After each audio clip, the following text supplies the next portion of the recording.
Party started, I think, outside. Oh, oh, did you hear that on the record? Yeah, Yeah. Someone, yeah, I think it was her. Quite nice.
Oi.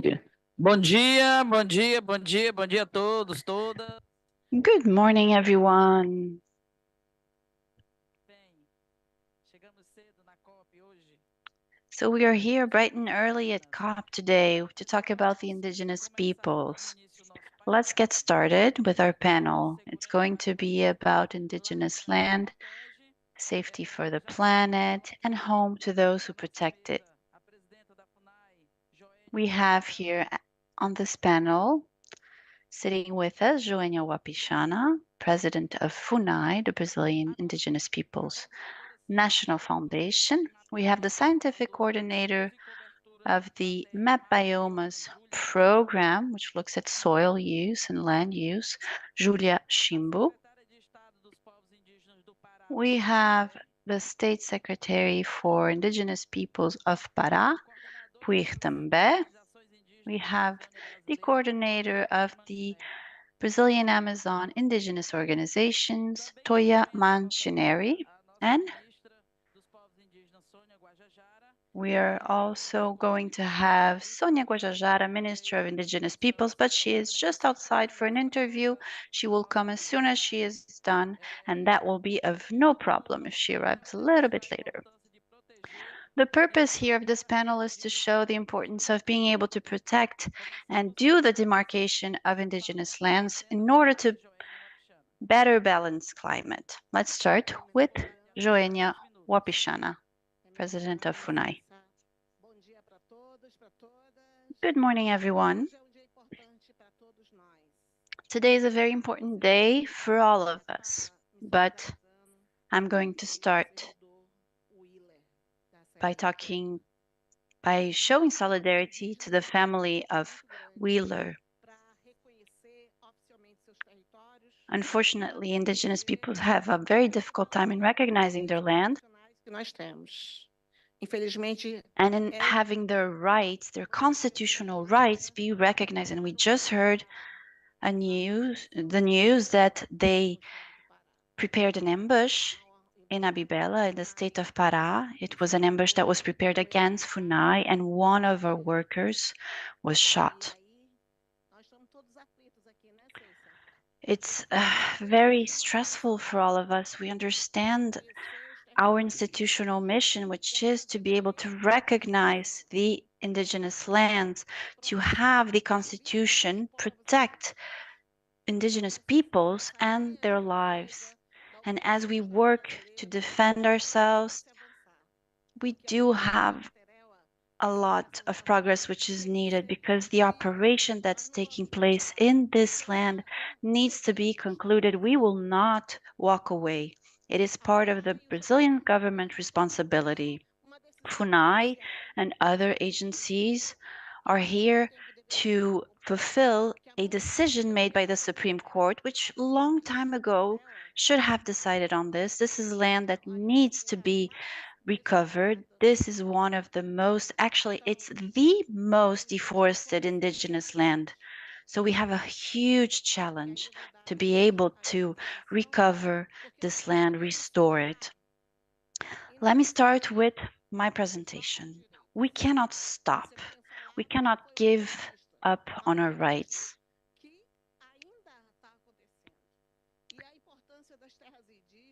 The importance of indigenous land, as we see today, is precisely because they're able to keep the forests standing and reduce carbon.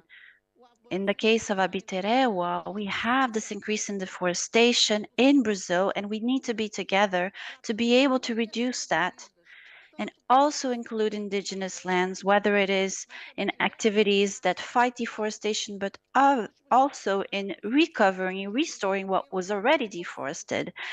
In the last 30 years, indigenous lands have only lost 1% of their native vegetation, which shows how effective they are in order to be able to maintain native vegetation, while other areas we've seen a loss of 20% native vegetation. So international agreements recognize the contribution of the indigenous peoples, but we need to go beyond recognition. Scientific data, report, all have shown our importance, but we need to make it effective. First, with the protection of indigenous lands, which is already called for in the Brazilian legislation, being able to recognize all the commitments made here at COP so that the indigenous people actually have in practice the protection of their land, their resources. And today we have to rush. A lot of indigenous land is vulnerable. Over the last few years, lots has been made flexible in terms of this protection. And the role of the federal government right now, and FUNAI more specifically, is to be able to recover this land, to try and revert all the damage that has happened so far, as we saw in the Yanomami land, water which is contaminated, children, women who died of malnutrition, who are hungry, who cannot plant, who cannot protect their forests, which is why it is the indigenous people's life that we need to protect within their land. And this is not a favor to them. It's part of the state's responsibility, but it's also a responsibility that falls upon all of us if we want to breathe good air, if we want good oxygen, if we want to be able to live. You used to see this this sign in indigenous lands showing that this is a protected land. And FUNAI has this obligation. It's part of our constitution, making sure that indigenous lands are demarcated.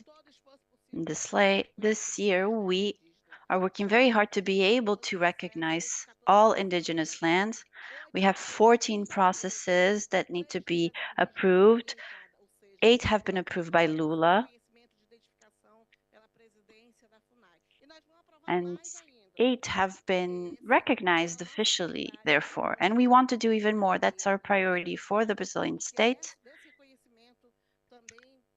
Based on this recognition, we hope we will also have more protection for indigenous people's lives.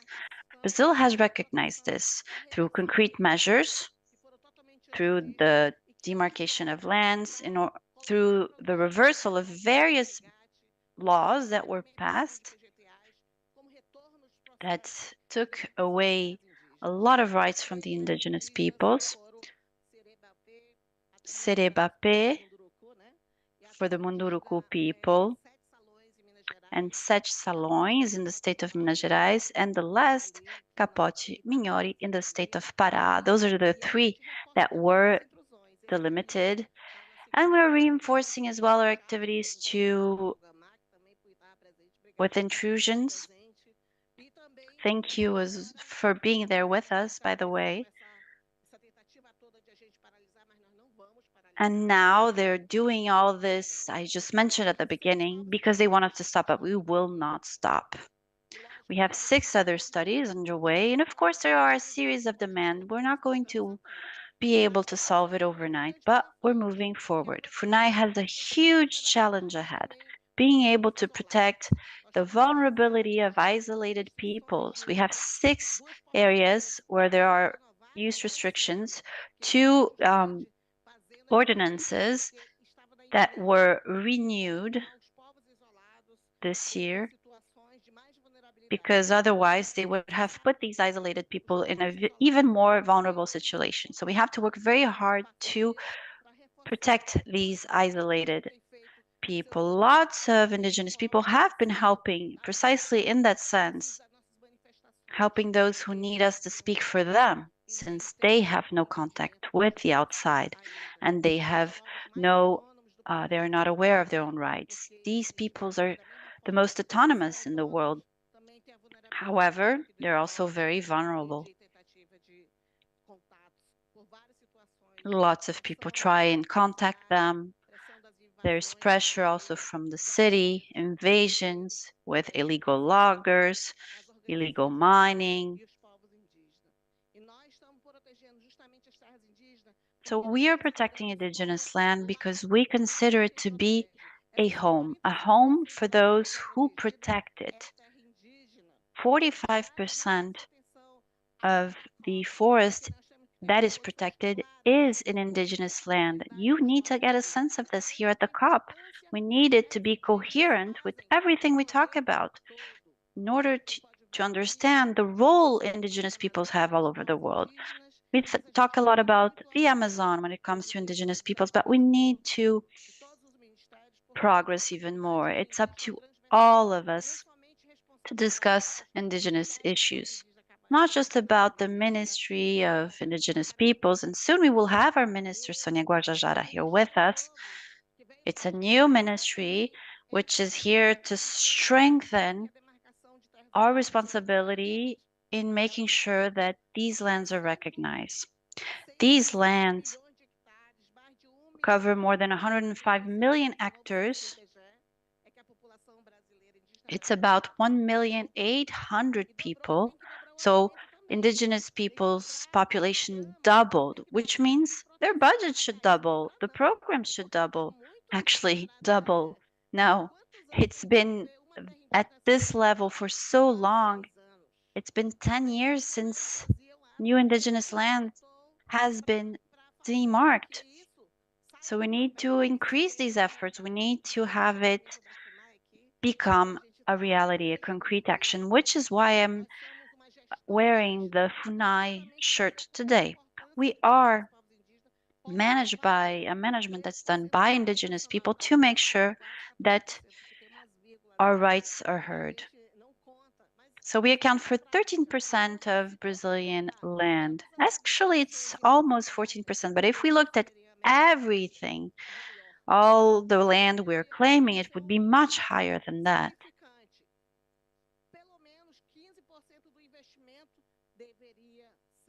This is important because it shows that at least 15% of investments should be to demark, to protect indigenous lands. Can you imagine if we had 15% of the budget, of the federal budget?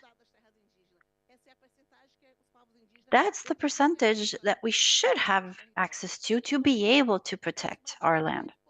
However, about 8% of the 428 indigenous lands which are regularized have not been handed over to communities. They do not fully own them. So we need to pay close attention to that.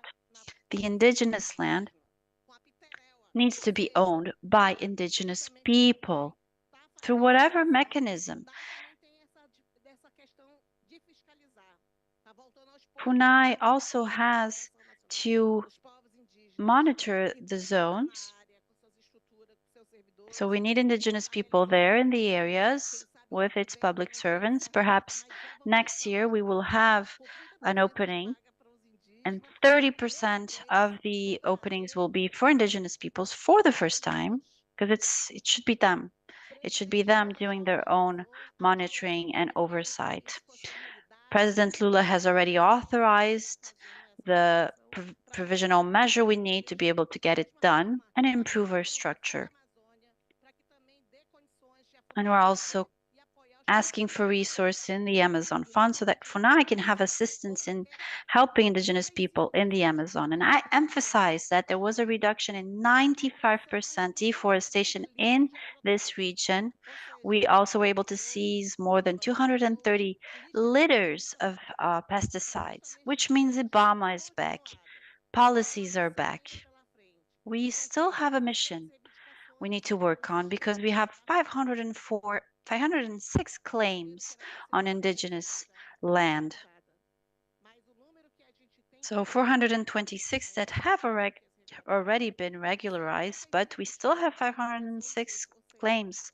135 studies are underway, so people are there trying to identify these indigenous lands, and we have 47 indigenous lands waiting to be physically demarcated. So this is going to be a challenge for us, but for the world as a whole. The indigenous people contribute to be able to fight climate change, to protect the source of water due to its good practice, its traditional knowledge, and they do so with their own lives. This has to be part of our commitments. So we don't have just science and research showing that it works, but really have them with their knowledge, their traditional knowledge, be involved. Thank you very much. Para Júlia Chimbo. Oh, Fazer Okay, o we'll uso. give the floor to Julia Shimbo. De vez em quando eu vou dar um toque aqui, viu, pessoal, no tempo. pode dar. Pode ir? Pode colocar a apresentação? Can I have my presentation up, please? Já tá ok. Oops. Ah, peraí. Já anunciando a ministra, já temos um acordo já com a ministra, tá bom? Oh, great, thank you. Não, tá ótimo aqui. Primeiramente, gostaria de agradecer o convite por estar So aqui. first of all, thank you for the invitation, for having me next to these leaders and these women who contribute so much to our country and are a source of inspiration and contribute to the protection of indigenous peoples and their land. Let me present to you the MAP Biomas Network. This is made up of NGOs, technology companies, universities who try and generate data, maps, and knowledge about the transformation of the Brazilian land. It started in Brazil. We're already in the eighth collection. We generate open data, free data, and our methodology is open as well, with satellite image processing about the Brazilian land to show how it's transforming. Because of the fact that we have a collaboration through a network, we have been able to expand. Today, we are in 14 countries with local institutions involved who know the land and know the demand they have for information and for decision making in order to ensure that we are conserving natural resources, we're making sustainable use of these resources, and we're fighting climate change. This is the network that we have. In Brazil, we are currently in collection 8, where we generate annual maps of use and land cover. We have 29 classes have been mapped. 2 are new, which are floodable forests. They're very important in the case of the Amazon, and also the cultivation of the Dendê palm oil. We see the dynamics in terms of land use and land cover all the way from 1985 to 2022, and every year we generate a new collection of data with improvements and updates compared to the previous year. We work in collaboration, so users send us feedback, send us assessments about these collections, which we try to incorporate the next year. The data has revealed so far that our country today has 64% of the country covered by native vegetation. However, we have 33% of the country covered by farming. These changes in Brazil have been happening very quickly. 33% of the anthropic areas were converted in the last 38 years. These are data from MAP Biomas that looks at what happened starting in 1985 all the way to 2022. So we've been seeing, as you can see on the map in red, these areas which have been converted. It used to be native vegetation, but now it's used for anthropic reasons and anthropic use. And it accounts for 96 million hectares. So Brazil lost 15% of its natural areas over the past 35 years. And in the Amazon, that's 52 million hectares. So we've seen a huge transformation of the Brazilian land. And if you look at the map, precisely looking at the Amazon, you see the indigenous land being surrounded by these areas that are now anthropic areas. And I'll show you exactly what happened. Na região do Xingu. Essa é a região do Xingu em 1985. E a gente tem essa informação, então, para cada ano. E a gente pode ver o que foi acontecendo no território. Então, a gente tinha antes uma área florestal, prioritariamente, e depois ela foi convertida, né, para pastagem, e atualmente a gente tem todo ali o território do Xingu cercado nessa região pelo cultivo de soja. Né? Então, é interessante olhar ao longo do tempo o que aconteceu e como os territórios indígenas têm resistido a essas mudanças. Agora, vamos ver. E uma outra informação é que cada pixel, então, do mapa, ele tem a informação do uso. And every pixel in the map shows what happened. You can see the dots that have been converted to pasture and then to soy crops. And the red dots you can see correspond to areas where we had fires. What it was deforestation, pasture, soya, and then fires. For every color, for every dot, for every pixel, you can identify the corresponding transformation, and you can break down per territory, per indigenous lands. In here we have Sinop municipality in 85, and then after the transformations that took place until 2022. On the one hand, 60% of the Brazilian territory is covered by native vegetation. 13% of the Brazilian territory corresponds to indigenous lands.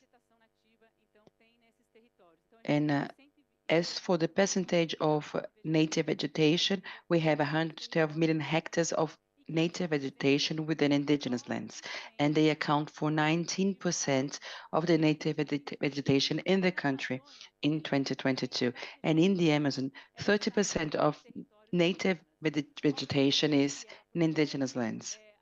So we can see the protection of the native vegetation, and also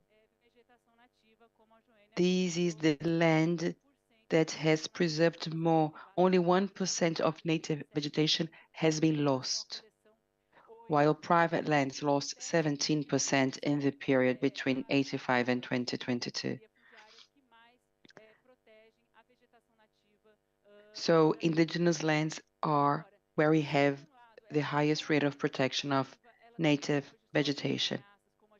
However, we also identify threats in these areas with pressures from illegal mining. And on the top of that, we can witness the expansion of illegal mining areas in Brazil, more specifically gold mining. The areas expanded by twofold, and 90% of illegal mining areas in Brazil are concentrated in the Amazon. You can see the three areas where we have more illegal mining activity. As you can see, Kayapó, 13.7 thousand hectares of illegal mining, Mundukuru 5.5, and Yanomami 3.3. And of course, they put under threat indigenous people that are still isolated in these areas. So we can see indigenous lands being hit by illegal mining, and illegal mining increased by 265% within indigenous lands between 2018 and 22. And here we can see a time frame. 62.3% of illegal mining within indigenous lands took place in the past 5 years. I believe that it can clearly show the advancement of illegal mining areas within indigenous lands that, on the top of deforestation, represent all the types of threats for indigenous people, such as the construction of roads, infrastructure works. And in this context, we can also identify other issues such as the loss of surface water. We reduced by 1 million hectares in the last decade in the Amazon countries, which is staggering for indigenous people living in the Amazon. and more than 50%, more specifically 56% of glacier area has been lost because we have glaciers in the Amazon, and we've witnessed a loss of 56%. And also, you can see the burned area, areas that have been affected by fire at least once. And we also can see a change in the fires that take place in Brazil. Map Biomas maps the region between since 1985, and we do it annually. And the dynamic of fire has changed, and it's different according to each bioma. And of course, that's the area that has been most impacted is the Amazon. And the fire is quite rare in this area. I mean, it's spontaneous fire, but it's more and more present. So this is the area where we can see the highest amount of criminal fire. And before I conclude, I wanted to say that we see lots of changes in land use in Brazil. Indigenous communities are resisting and keeping the forest and native vegetation standing. However, we have a critical situation, and the consequences of climate change are devastating for indigenous lands and peoples. So in this conference, we have been able to hear that extreme weather events are more and more frequent and intense, and we had drought in the Amazon, floods in Acre, and also an increase in criminal forest fire that enter indigenous lands. So I wanted to put the map biomas at your disposal so that we can work together to try and think about solutions and strategies in face of this scenario of changes of land use and climate change adverse consequences, so that we can put together scientific knowledge and traditional knowledge as well. Thank you. Thank you very much, Julia. I will give the floor to the Secretary of State of Pará, who is all in orange. As you can see, you have up to 10 minutes. Hi, Cesar. Good morning to everyone, to all leaders, people who came here to listen to us, the coordination of COIAB, the coordination of the Brazilian Amazons Indigenous Organization, Joênia as well, the president of the Brazilian National Indigenous Foundation, our moderator, who is very nice, very interesting, gives us lots of information. And yes, I'm wearing orange today. And I'm wearing orange for many reasons, you know. It's not only the outfit and my shoes. You can see also my earrings and my bracelet is orange, sorry, because we must show our diversity, our colors. And here we are coloring once again the Conference of the Parties with our participation. Let me greet all female indigenous leaders who are brave enough to cross the ocean to be here for the first time, as well as the men who were brave enough to come and join us here. So I would like to greet you all, the indigenous people. Today it is our day, the day we're going to make the scope more beautiful, more colorful. Also, I would like to express my solidarity with the president of FUNAI with regards to the situation undergoing the state of Pará. We must be alert. Unfortunately, this is not the first indigenous lands to be faced with this type of conflict, and we know this will go on. We've always been resisting people living in these lands for years and years, And we have these people who invaded, they are in the territory for over 50 years and they think they own the land. And we have to think of the families that are also a victim of this process. So when we think about Ipiterewa, once again, we have to say we will not go back, we will resist. There is a legal decision that needs to be enforced and respected.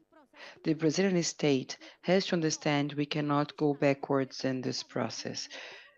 So and please, Joênia, you rest assured that we are together in this process and this struggle. We will take a stand in favor of Apiterewa, indigenous lands, and in favor of indigenous Brazilian lands, because we can only operate a positive change in climate from our territories, which includes the protection of our lands, the expulsion of invaders, the management of indigenous lands by the indigenous peoples. And we needed to legalize and ensure the safety of these areas. However, in order to do so, we need the Brazilian society to be aware. We are here at the COP, and we need the parties to see us and to understand that we need funding to protect our lands as well. We needed to demarcate indigenous lands, to legalize indigenous lands, to liberate indigenous lands. How can you carry out the management of indigenous lands? How can indigenous peoples manage their own indigenous land?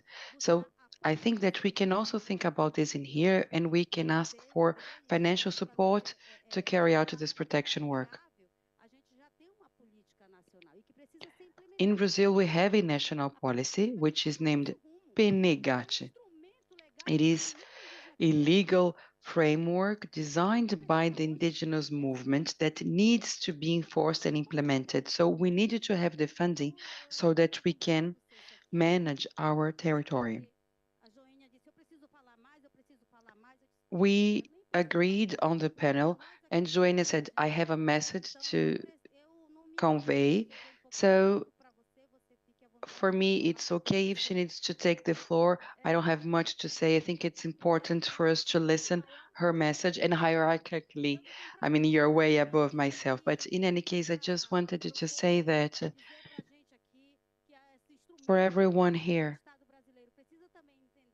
you should know and understand that the indigenous peoples are managing their own history, and it's not easy, of course.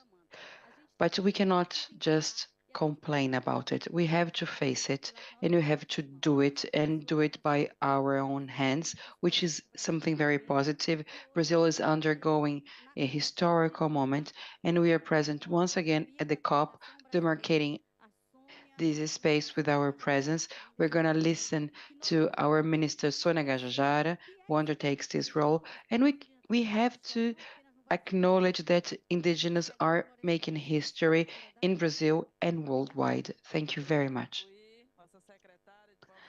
Thank you very much, Pui. You respected the time that was allocated to you. Let's now hear from let's listen to Toya Manchineri. Thank you very much, Cesar. Today is a very important day for us. I would like to greet everybody on the panel, our president of the Brazilian National Indigenous Foundation, Mrs. Joênia, and I think that FUNAI celebrates 66 years of resistance today as well. Always enforcing indigenous policies, which are very important for us in Brazil. So, Joênia, I have a presentation.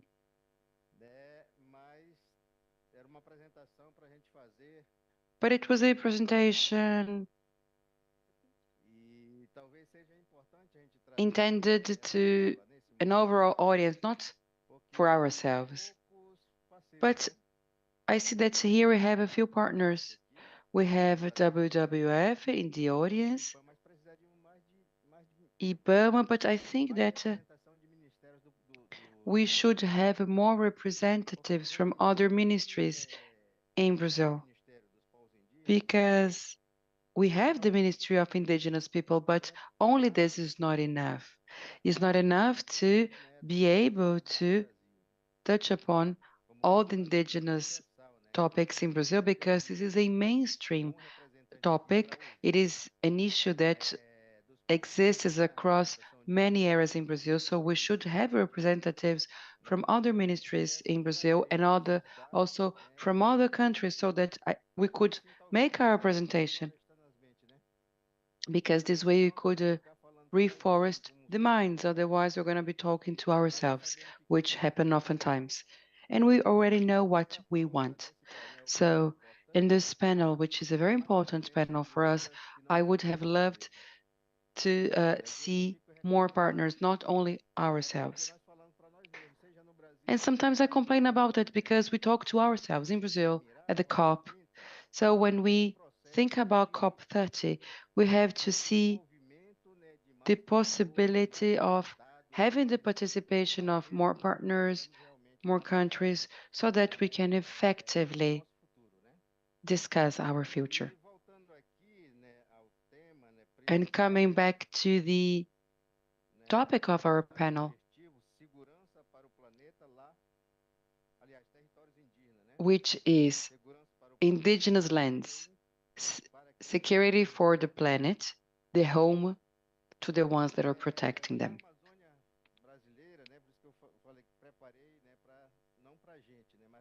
As I told you, I have a presentation that was thought not for other indigenous people, but for a larger audience. But anyway, we have 110 million hectares of indigenous lands. Some people say 115 million, but some lands are still lacking legalization. 428 indigenous lands across the Amazon. Today, we have 167.9 thousand inhabitants in the Amazon. And of course, they are indigenous peoples. So every year we grow, we expand in number.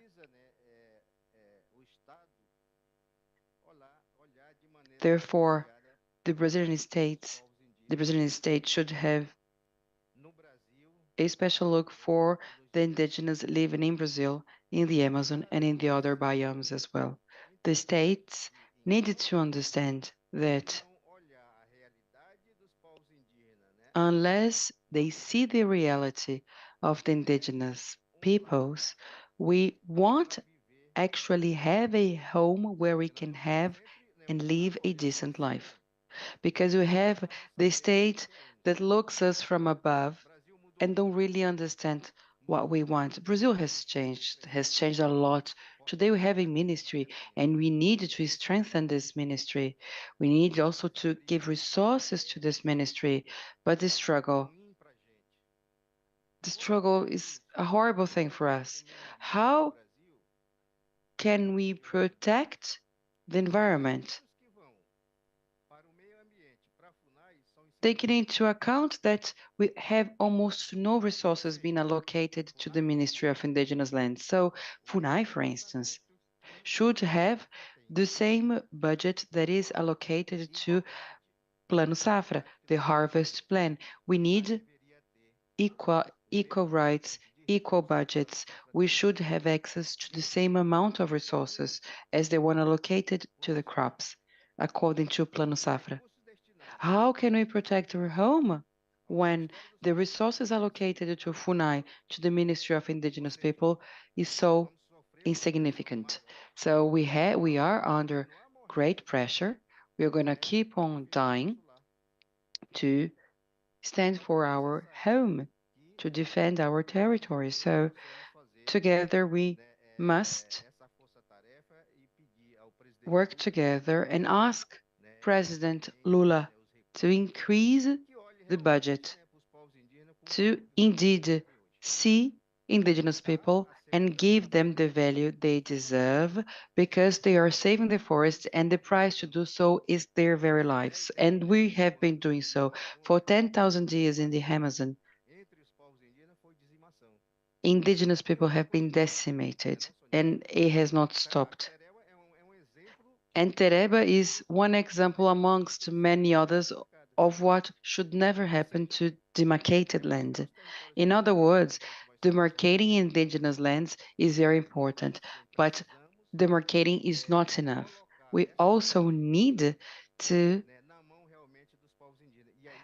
have these lands being managed by indigenous people. So we need to ensure the safety of these territories, and we need to invest in education, health, monitoring,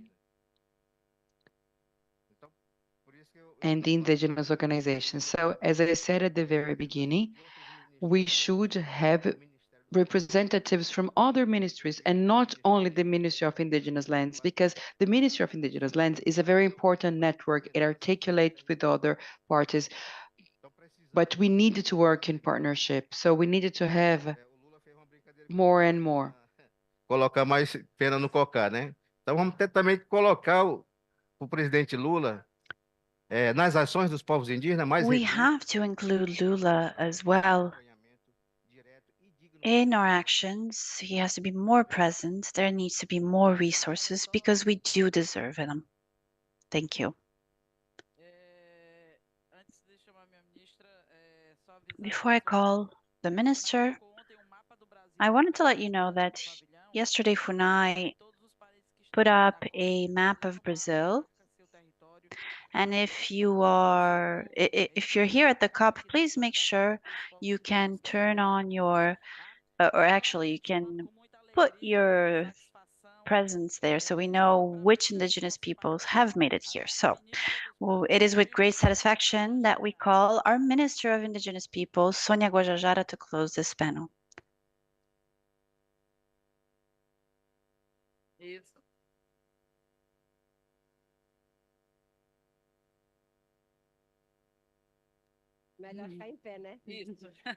Maybe I should stand. Good morning, everyone. I'd like to greet my fellow leaders. Congratulations, Joania, for the birthday of FUNAI today. Such an accomplishment. Secretary of State for the Indigenous Peoples of Pará, thank you for being here. Julia, thank you for the data you've provided us with. We're here at COP and we need to celebrate this historical day. Today is the Indigenous Peoples Day at COP28.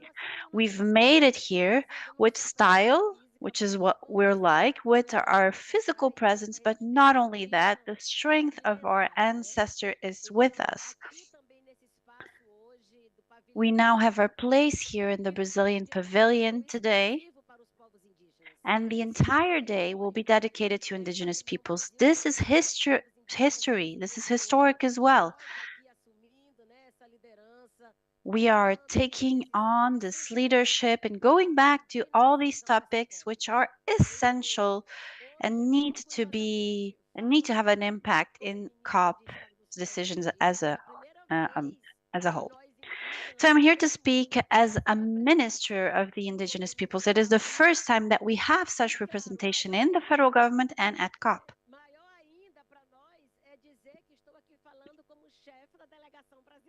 And I am here speaking as head of the Brazilian delegation. That is even bigger and even more historic. We need to celebrate it. It's been a long road since we've started participating in COPs, and today I want you to remember what it was like when we started. We arrived in 2009. There were maybe 3 or 4 people participating. I remember Lúcio Terena, Elcio Terena, you were there with us in Copenhagen, and Lúcio Terena was telling me, Sonia, let's try to participate. Let's go into all these spaces where they're making these discussions. But how, 3, 4 people, how can we make sure that our voices are heard? Chico Apurinã was there as well, and I want us to remember all these people. They were the first to step into these fora. But at the time we were invisible. No one looked at us, no one saw us. I came with the support of IPAN that had one indigenous person to represent Brazil, one to represent GTA, and at the time it was Rubo, and Cunha from CNS, the National Council of Health. So we would try to go from one spot to the other, ask for the mic to make sure that there was some kind of way for us to talk. There was no agenda to talk about our issues. So little by little, we created space. And today we have a global participation forum, a forum where we can participate as indigenous peoples. We are given our own space for discussion. We have the indigenous pavilion at COP now, which is a reference for all indigenous peoples to meet, to discuss. And we started to have our voices heard, and it was included in the Paris Agreement. COP 15, was it? In 2015, that's right, we had the Paris Agreement. And the Paris Agreement recognizes traditional knowledge, the knowledge of indigenous peoples, as scientific knowledge. It's in the Paris Agreement that we were able to directly affect and ensure the participation of indigenous peoples in the negotiation process. This was approved in Paris. It's a result from all this participation. And what we've gained with the Paris Agreement is something that we conquered. And we're fighting now for the agreement to be implemented. And we have to continue doing so. It should no longer be just a challenge. It should be something that we put into practice. And we will continue to grow. Today we have the Indigenous Peoples Day at COP. This didn't exist before. And today, in 2023, we have the biggest indigenous delegation of all time. For Brazil, it's the biggest indigenous delegation, but also worldwide. This is an accomplishment, and we have to celebrate it. We have to celebrate what we've been able to accomplish. And now we have our own day in the Brazilian pavilion. We didn't have a lot of room that was granted to us in the Brazilian pavilion. When we would walk by it, it was just for protests. And this happened last year. We were close to the Brazilian pavilion. We were screaming. We were sitting. We want Bolsonaro out. We were whistleblowing. That was what we used to do. And now the Brazilian indigenous population represents Brazil, and we were there as well to whistleblow because the Brazilian delegation wasn't really present. We were the Brazilian delegation. Now we have an indigenous woman at the presidency of FUNAI. It's the first time since it was created.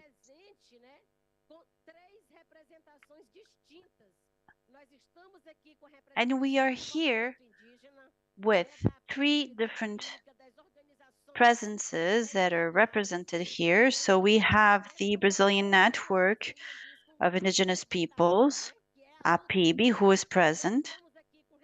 We are here representing the Brazilian Parliament with Celeste Criabá, and we are also here with a representative in the Brazilian federal government.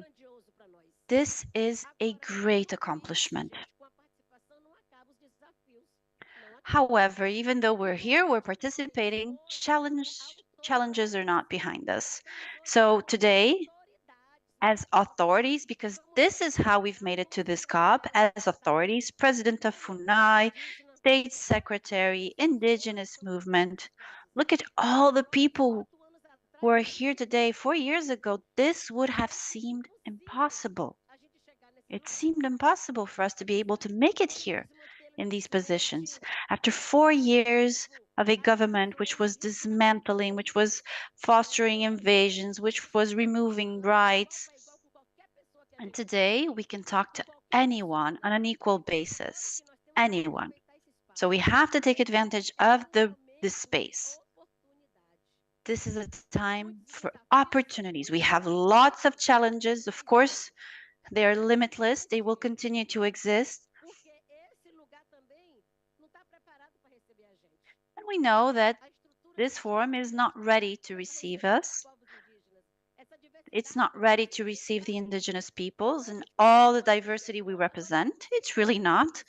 Now that we're here, well, we have to make our voices heard. We need to consolidate our presence so that others can continue to do so when we're no longer here. We need to go from being anonymous to being voices that are heard.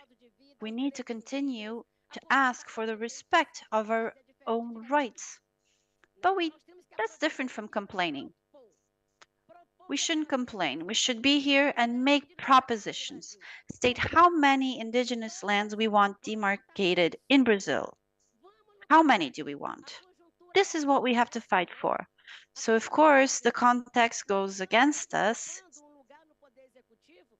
Today, we have a room in the executive. We have our own space, a minister in the executive branch, but our Congress is still going against our rights, is still fighting to remove rights that we have conquered. So they have a majority. They can do whatever they want. So we will continue with our struggle. And we have to continue being present inside the Brazilian National Congress, doing what we've always done, having the indigenous movement there, well connected, talking to all members of parliament. It's up to all of us to be responsible for this change. Indigenous peoples, partners from civil society, federal government, the executive branch, the judiciary branch. It's up to all of us to make it work together and have this network strengthen candidacies of indigenous people that can represent us even better in these places, ensuring that we will have a budget, because the budget is also voted on by the Congress.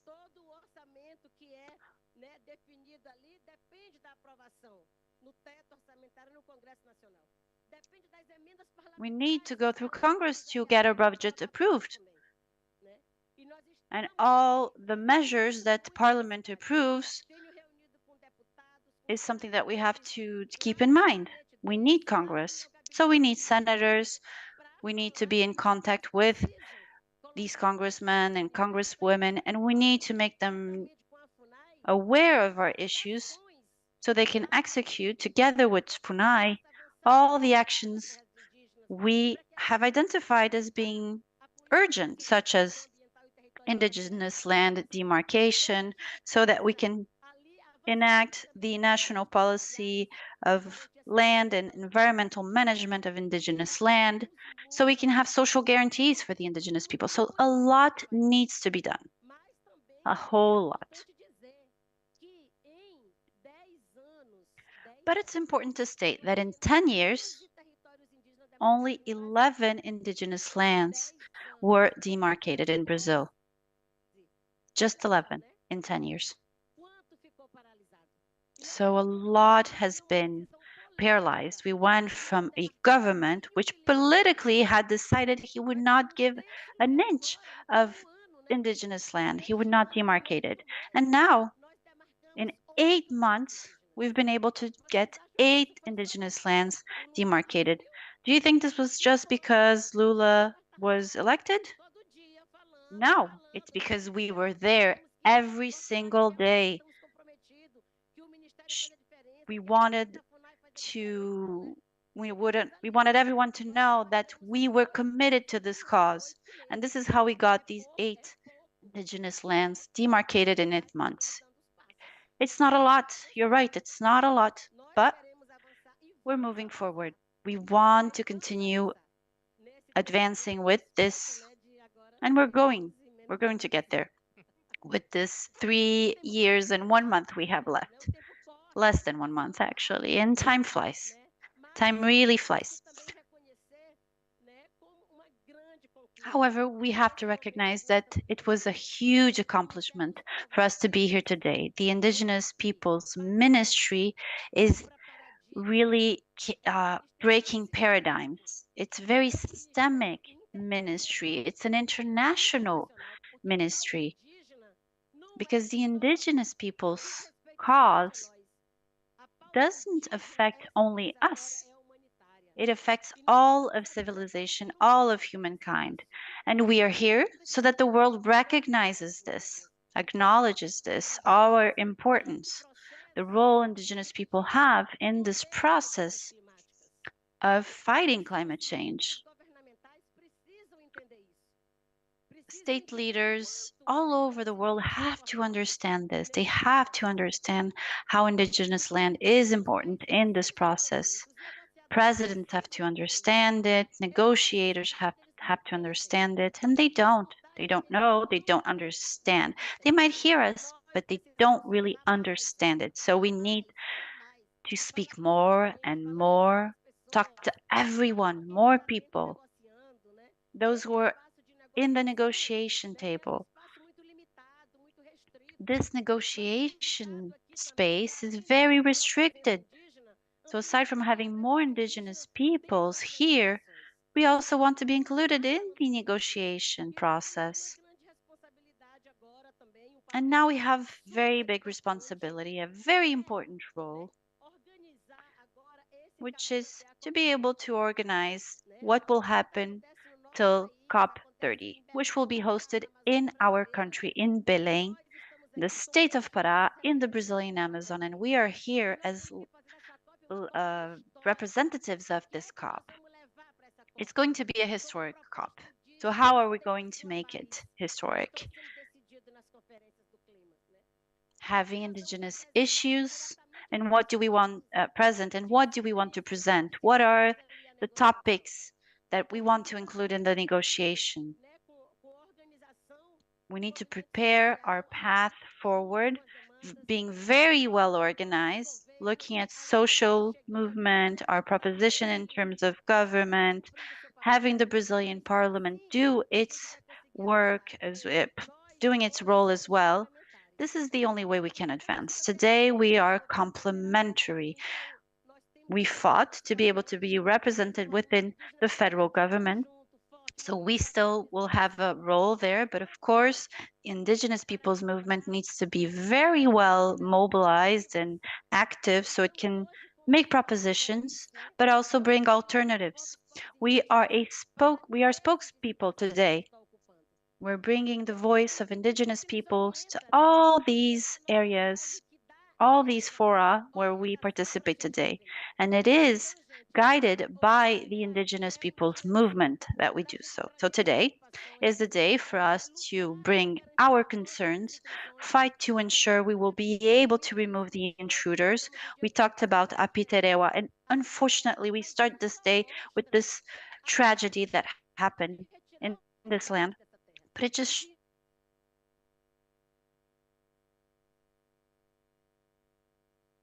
shows how necessary back to its people. That's what the violence shows us, that the presence of intruders just leads to murder, death. We need to stay together and fight to be able to remove intruders from Apiterawa, intruders from Yanomami land, and the other 30 indigenous lands that have intruders and that need to be liberated. as was mentioned, for a lot of these lands, indigenous peoples do not really have full ownership of it. For Guatembe, for 30 years, the land had already been demarcated and people were still there, intruders were still there, and we were only able to conclude it this year, and we gave it back to the Tembe people. We will keep on fighting so that we can liberate and eject the invaders from all indigenous lands that are under occupation. We needed to remove illegal miners. We must remove illegal timber loggers, because we are doing things legally and we are fighting illicit criminal activities taking place within indigenous territory, which should be exclusively used by indigenous peoples. And we are going to keep on fighting for that so that we can enforce our right of exclusivity of indigenous lands being occupied by indigenous people. So we are together on this, and let's keep on fighting. The fight goes on. Thank you, Mrs. Minister. We respected the time, and we still have 3 minutes. And we're going to use this 3 minutes to present 2 programs. Our secretary has to leave because she needs to attend another agenda. She's from Pará, but she's actually an international person. But anyway, we have the the representative of PNIGAT, National Policy of Environmental and Territorial Management of Indigenous Lands, who is going to also present the fight against climate change. And we are going to take a picture at the end of the presentation, a photo family. We have time for that, please. So now, Lúcia Alberta, our director at BTPS, please come to the floor.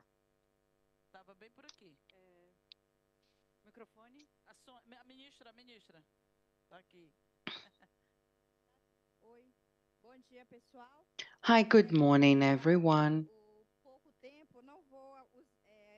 We have little time, so I won't make my presentation. If you could please calm down and take your seats. People outside, please help us out with the noise. You know, we speak loud, but when we speak, we like people to stay silent. So please, bear with us. Let's get going. Thinking on the full possession of indigenous lands, as it has been referred to by Toya, by our minister, our National Policy of Environmental and Territorial Management of Indigenous Lands is the tool to ensure the full ownership and possession. And as a strategy, we would like to take advantage of the closure of this panel to launch this program that is a partnership between the Brazilian National Indigenous Foundation, FUNAI, and GIZ, because we are going to launch a training that was designed many years ago, but this training was not made available by the previous administration, and now this will be officially launched via the platform of the federal government. So this is a training for indigenous peoples and for non-indigenous peoples, understand what a policy is and how we can help on the implementation of PNIGAT in Brazil. You have some figures and some data regarding our platform, but I just wanted to take the opportunity to say that we have over 301 instruments of environmental indigenous management in place in Brazil. You can see some of the content of our training course. You see, you have the introduction, you have several modules, and you have courses that have been designed by our relative indigenous peoples. And this tool is very important for qualifying indigenous leaders, but people going to school as well. So please be aware of the availability of this training course. And this is some of the work we carried out to design this platform. This platform was designed by indigenous people with support from GIZ and FUNAI.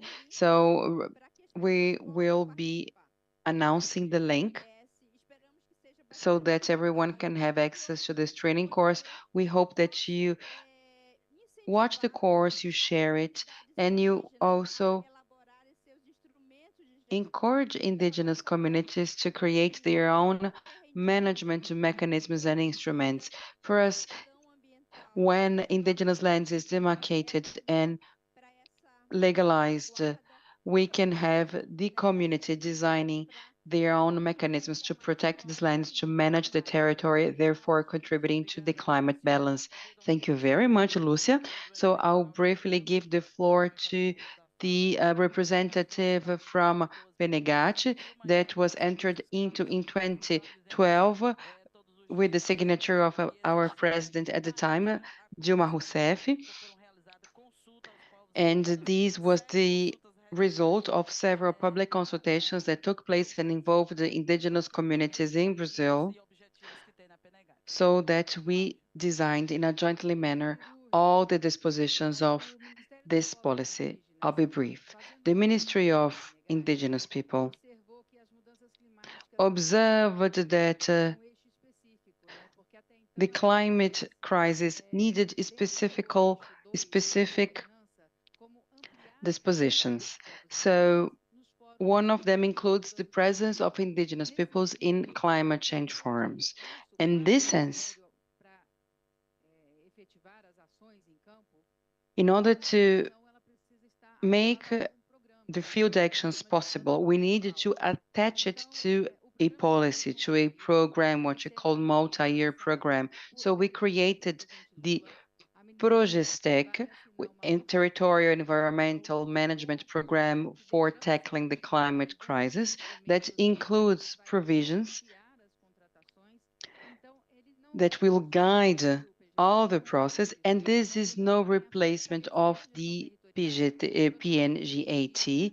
This is just something that is going to empower even more indigenous people, improve the mapping, and adapt the climate program that is coordinated by the Ministry of the Environment, but that will also include the sectorial plans designed by indigenous communities.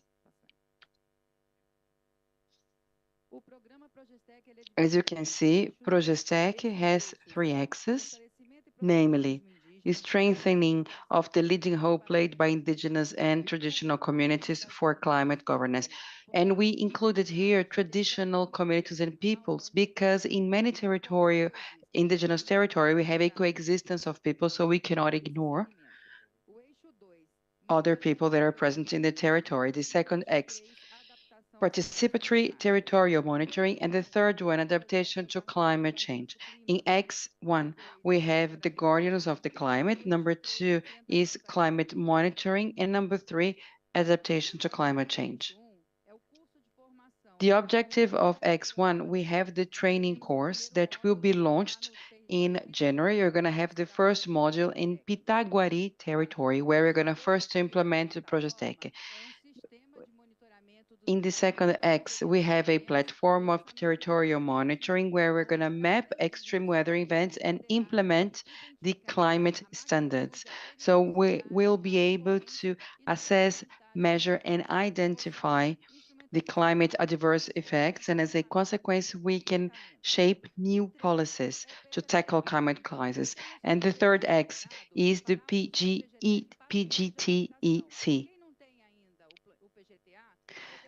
The communities that have provisions and have a plan, they can make use of it and adapt to the PGTEC. The ones who don't have it can start with this management plan that we call PGTEC. This will be launched in January, as I said, in 3 indigenous communities. But then we are going to go to other communities, and I don't remember the name of all of them, but we are going to launch a glossary of forest guardians and we are going to have the definition of some concepts of climate and forest defenders, and we have the support from the Brazilian National Indigenous Foundation, FUNAI. So briefly, that's my presentation, and from 2024 on, we have lots of news for you. Thank you very much. Thank you for the Brazilian Pavilion for this session. Thank you very much for our panelists. And thank you for your presentations. Thank you for your presence. And please, we are going to take photos outside because we are going to have another panel that is about to start. Thank you very much again. But we can take a photo family before, and the other photos can be taken outside.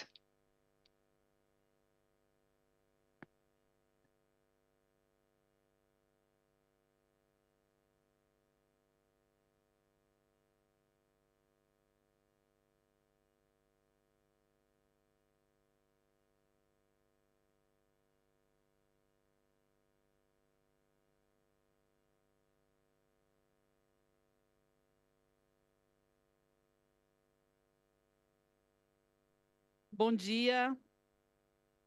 Eu gostaria já de convidar os próximos painelistas a virem aqui para o palco e também tomarem seus assentos para o próximo painel, por favor.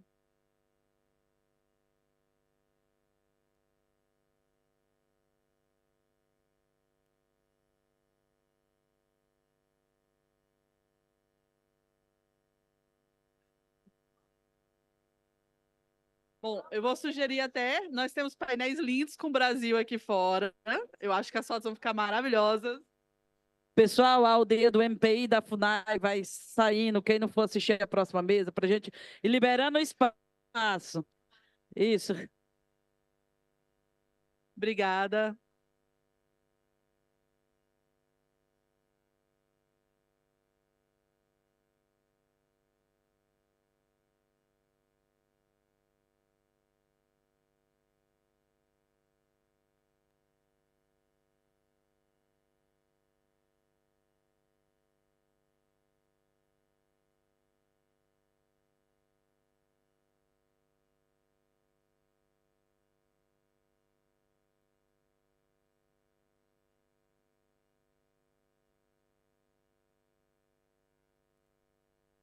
Aqui. Pessoal, saindo, quem puder assinar o mapa na sua terra indígena, delegações indígenas, por favor, quem puder ir lá assinar o mapa. Agradeço. As delegações indígenas, quem puder ir ali assinar o mapa. Vai ficar bacana. Obrigada.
Beirut.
Olá, bom dia a todas as pessoas aqui presentes.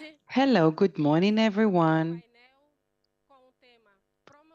Today, we're going to discuss the protection, promotion, and the participation of traditional peoples and communities in building a global climate agenda. My name is Eder Moraes. I am now the National Secretary of Traditional Communities and People at the Ministry of the Environment and Climate Change. Together with the Council for the Sustainable Economic and Social Development, we have a consultation initiative gathering leaders from several sectors of the Brazilian society for proposing and discussing public policy in connection with the social, environmental, development in Brazil. And we have the contribution from civil society, government, trade unions, and social communities. Thanks to this, our council is a space for the dialogue and the joint construction of solutions for national challenges. The National Secretariat for Traditional Peoples and Communities and for the Rural Sustainable Development at the Ministry of the Environment also hosts the National Councils of Traditional Peoples and Communities in Brazil. Our council comprises 29 entities which correspond to 29 segments of the Brazilian societies, including traditional peoples and communities, namely indigenous people, Quilombola people, Gypsy people, extractivist communities, coastal extractive community, coconut producers,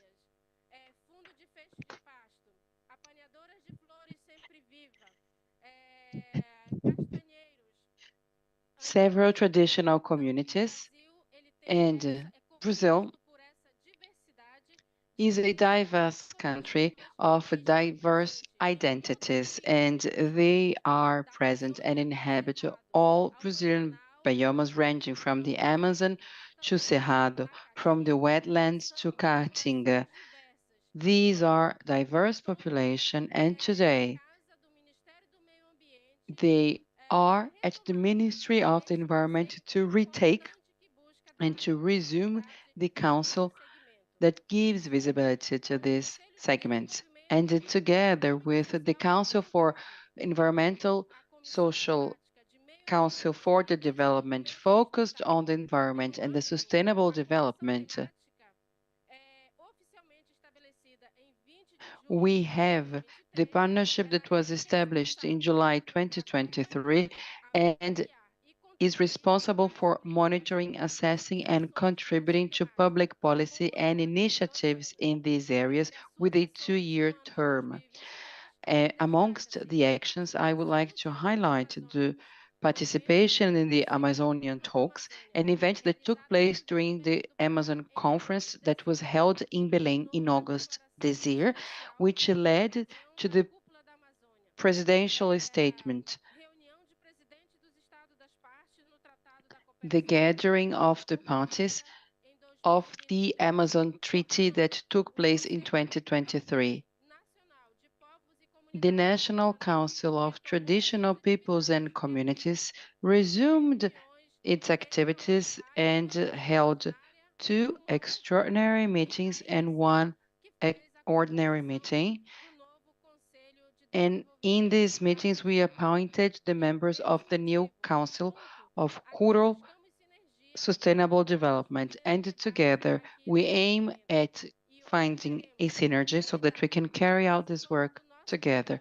And today we have some members for our panel, such as Indu Umar Brahim, the president of the International Forum of Indigenous People and Climate Change, IPFCC. We also have Jana Bischer, technician for social protection and climate change at the ILO. One of our invitees is Veronica Adalmes, director at the Climate Fund, and Laís Naracastro, sustainability advisor at the Brazilian Cooperative Organizations, OCB. We also have Mr. Júlio Barbosa, who represents the National Council of Extractivist Communities, but today he is here on behalf of the Social Environmental Council. And now I would like to give the floor to Madam Raimunda, who represents the Social Environmental Development Council. Good morning. My name is Raimunda Monteiro.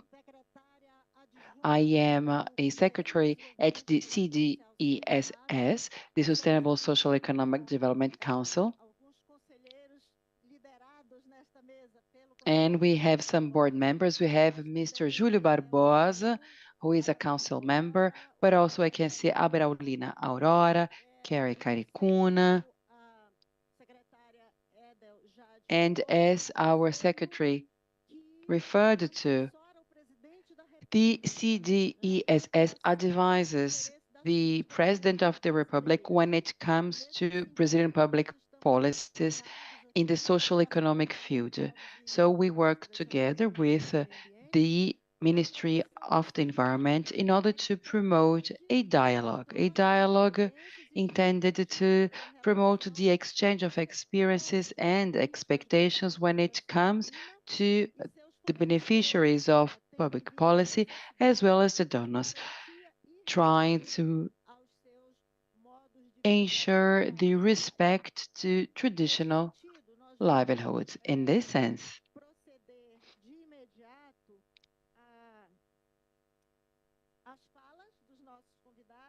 let's hear the members of our panel, starting with the board member Júlio Barbosa.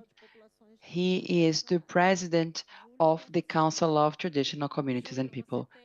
Júlio, you have 7 minutes. Thank you. Thank you very much, Edo. Thank you, dear Raimunda.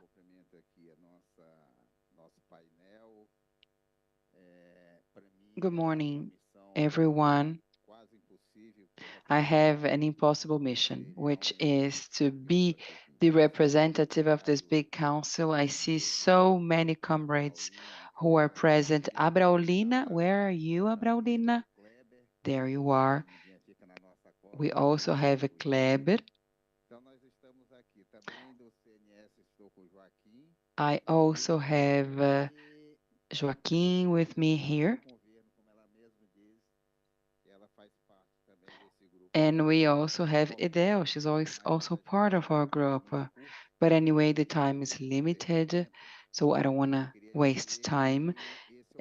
Therefore, I would like to say we are in a very important moment. We are here at COP28, and I had the opportunity to attend Rio 92 as the president of the National Council of Health.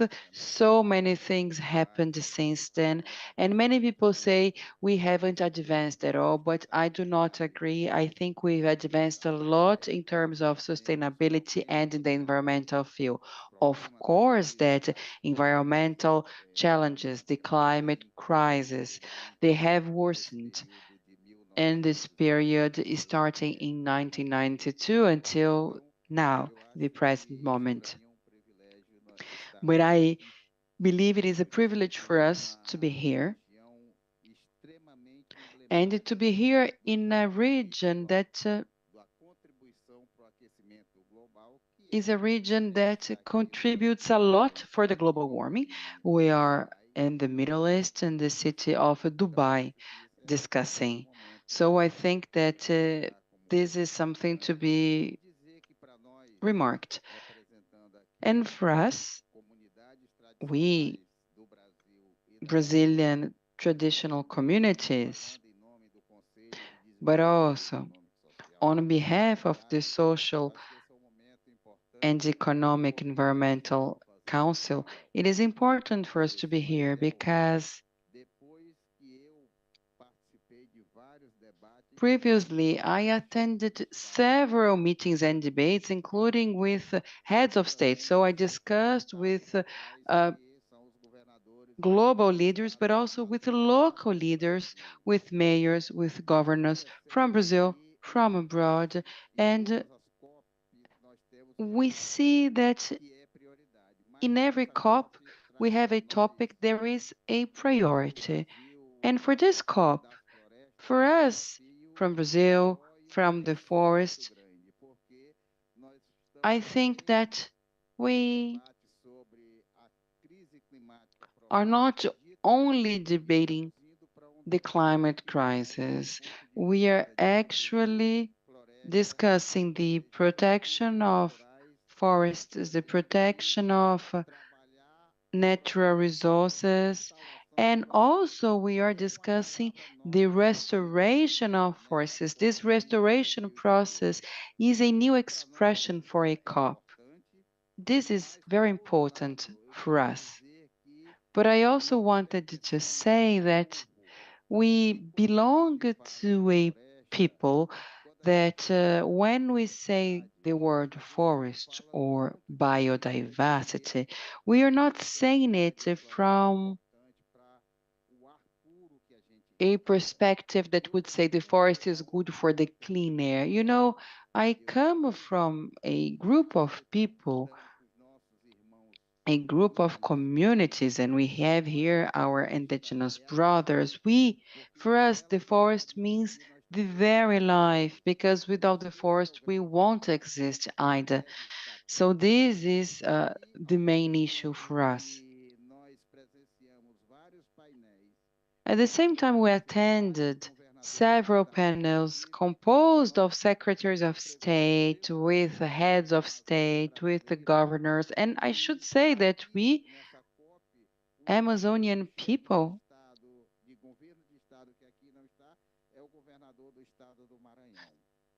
do not have the presence of the governor of the state of Maranhão. But in no panel, I heard a state governor talking about the issues of the peoples of the forest, because the topic of this panel today, which is the peoples of the forest, is something that brings a big challenge for us. When we had the Amazonian talks earlier this year, we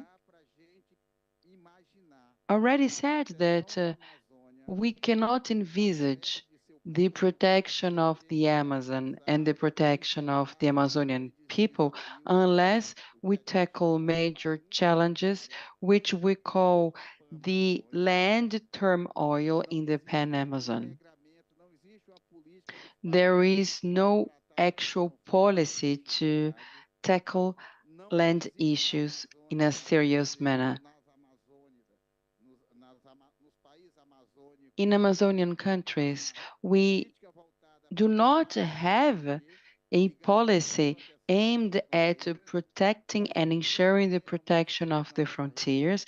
We have a serious problem in our region, which is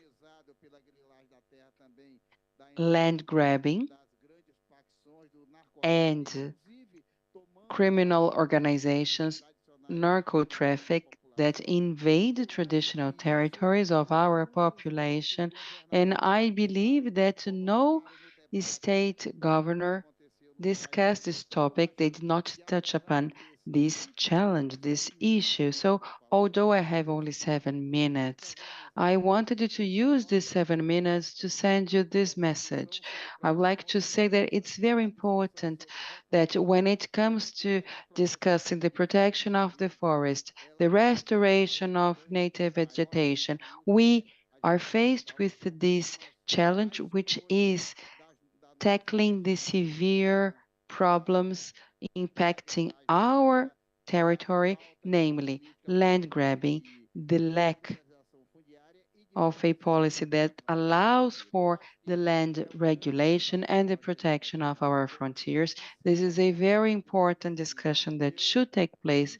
And I would like to conclude by saying that I'm really very happy to be here, and not only because I'm here representing our council, but because I think that we are in a moment where we can engage in dialogue with the entire world. And this dialogue, these talks, this exchange of ideas regarding the global scenario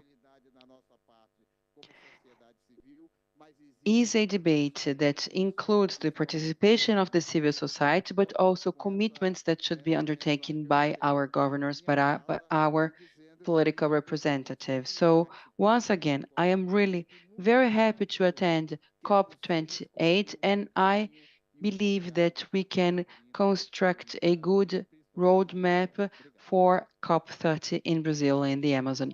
Thank you very much. Thank you very much, Júlio. Já temos aqui no nosso painel a Indu Ibrahim. So thank you. We have Indu Ibrahim with us in this panel. Welcome. I'd also like to highlight the presence of Congressman Neil Tutato. He is part of the Environmental Front in the Brazilian Congress. Let's give the floor to Jana Bichne. She is a technical authority about climate change at the ILO. And I just want to emphasize the message we just heard from Julio Barbosa, president of the Council for Traditional Peoples, and his message about what we should be hearing from these traditional people in the Amazon, which is that there needs to be, well, that the climate policy that exists in the country needs to involve governors better. They need to be more engaged in the process in order to be able to promote, aside from forest restoration and recovery of degraded areas, but mostly ensuring that there is land tenure security for these populations. So Jana Beach, you have the floor. Thank you very much for inviting me to talk on behalf of the International Labor Organization at such an important event. I am going to speak, actually, I prepared in English, but I'm going to be speaking Portuguese, so I hope I will be able to do so. Otherwise, I'll switch to English if I can't do it. Thank you very much for organizing this event in this pavilion. I think it's the most beautiful pavilion I have seen here at COP so far.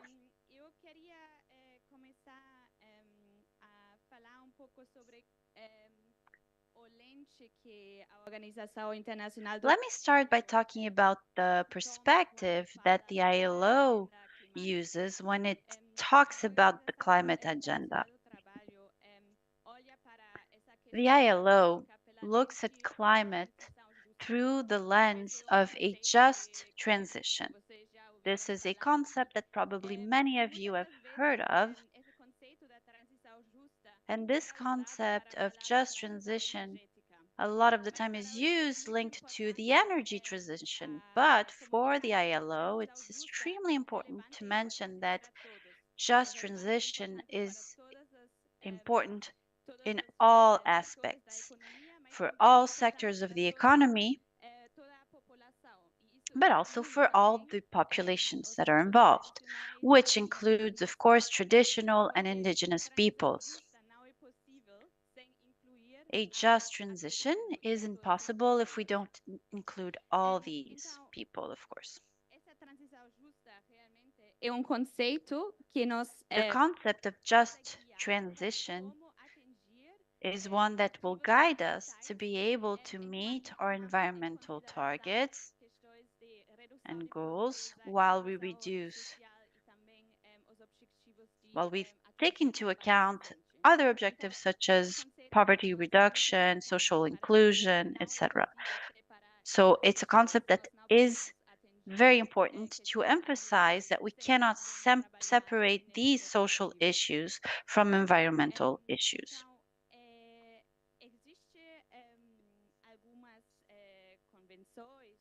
There are a series of conventions and guides that have been elaborated internationally by all the countries that are part of the ILO, including Brazil.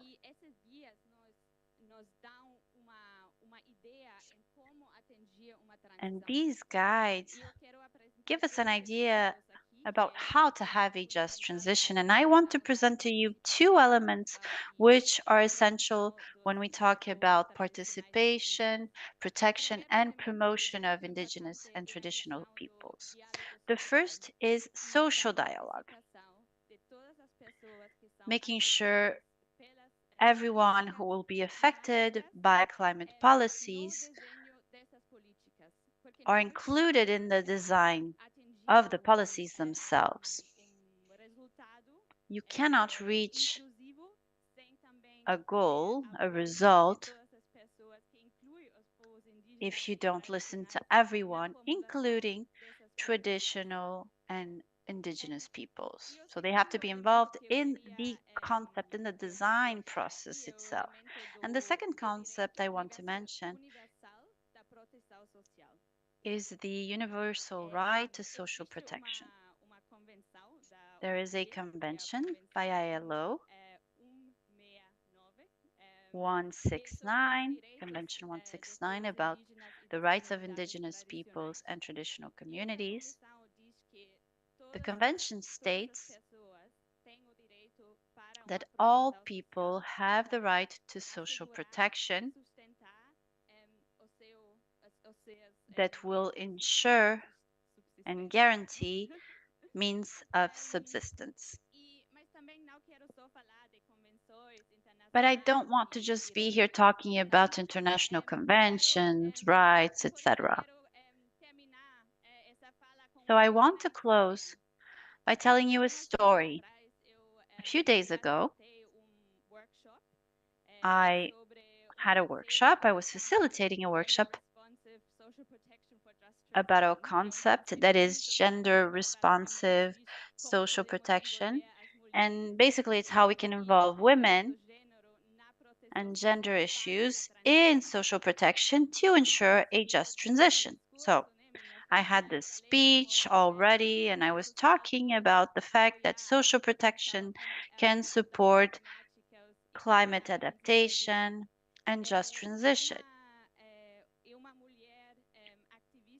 And an activist, a woman activist from a traditional community from another country, not Brazil, but she raised her hand and said,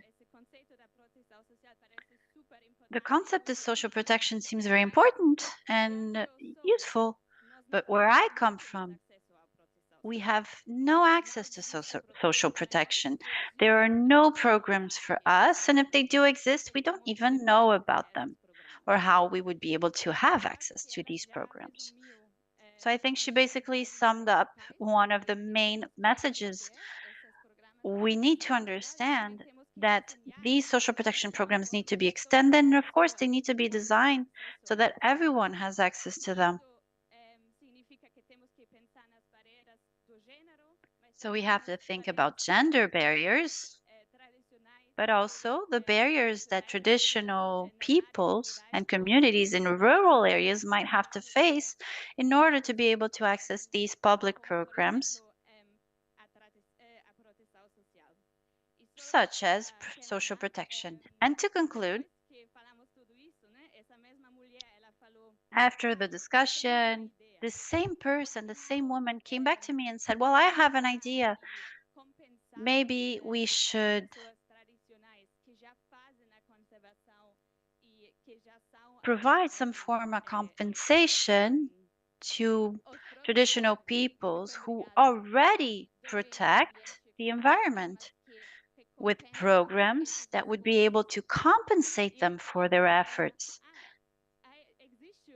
And I told her, well, actually, there is an example of such a program. It's what we called Bolsa Verde, the Green Fund. It's implemented in Brazil, and she was very happy to hear about this opportunity and this experience in Brazil.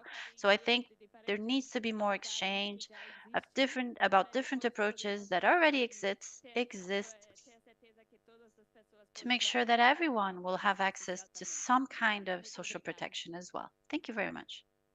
Obrigada. Creio que a mensagem da Thank Rihanna you. I think your message was very clear. Because we are a bit out of time, I will go straight to Laís Castro. She's here to represent the Organization of Brazilian Cooperatives. Laís, you have the floor.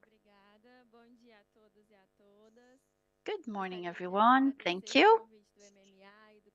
Thank you to the Ministry of the Environment for inviting me. Thank you to the Council as well. It's an honor to share this space with my friends here.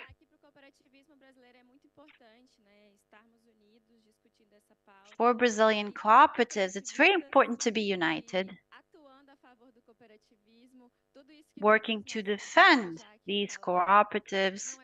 Everything that was talked about, we understand it's not possible to do so if we're not united, if we're not working together. So cooperatives exist precisely so we can jointly construct the climate agenda. Let me give you some data about Brazilian cooperatives. According to the last survey in 2023, we have 4,693 cooperatives acting in various areas.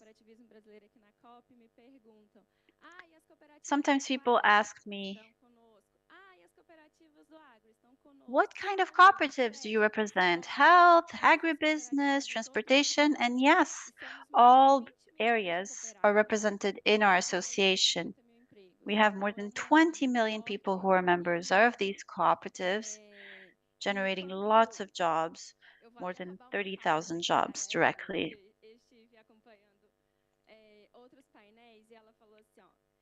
Secretary Elder mentioned that there is no environmental, social, economic development if there is no inclusion.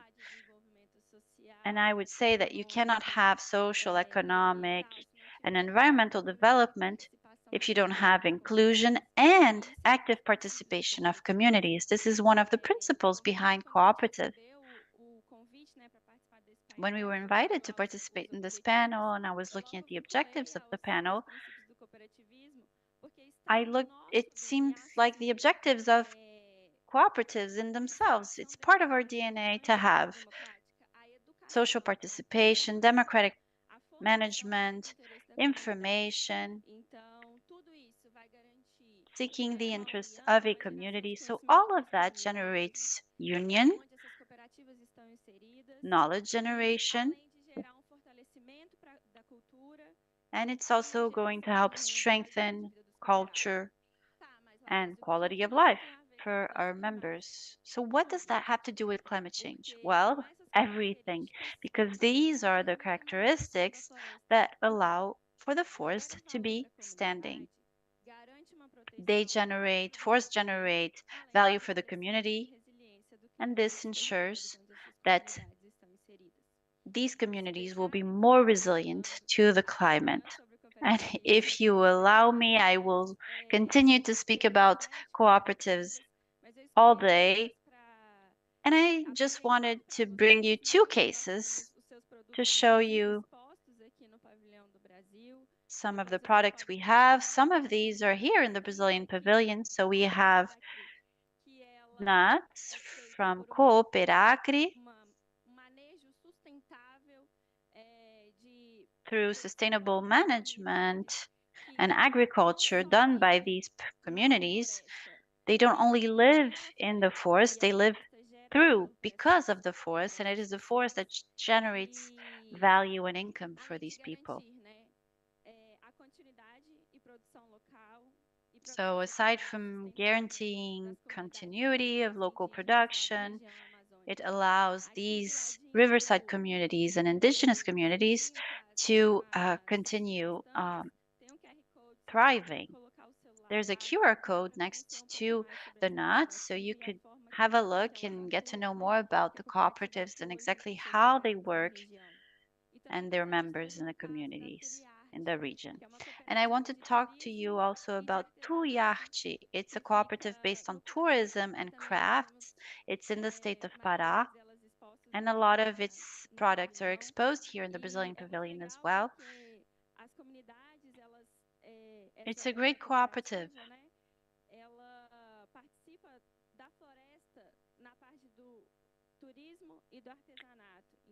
These communities develop both tourism and crafts, so they bring tourists from abroad so that they can understand how these communities live with and within the forest and how important it is for these communities to keep the forest standing in order to have income, in order to have good livelihood. I'm quoted Elda, and now I just want to finish with a final quote that maybe will stay with you.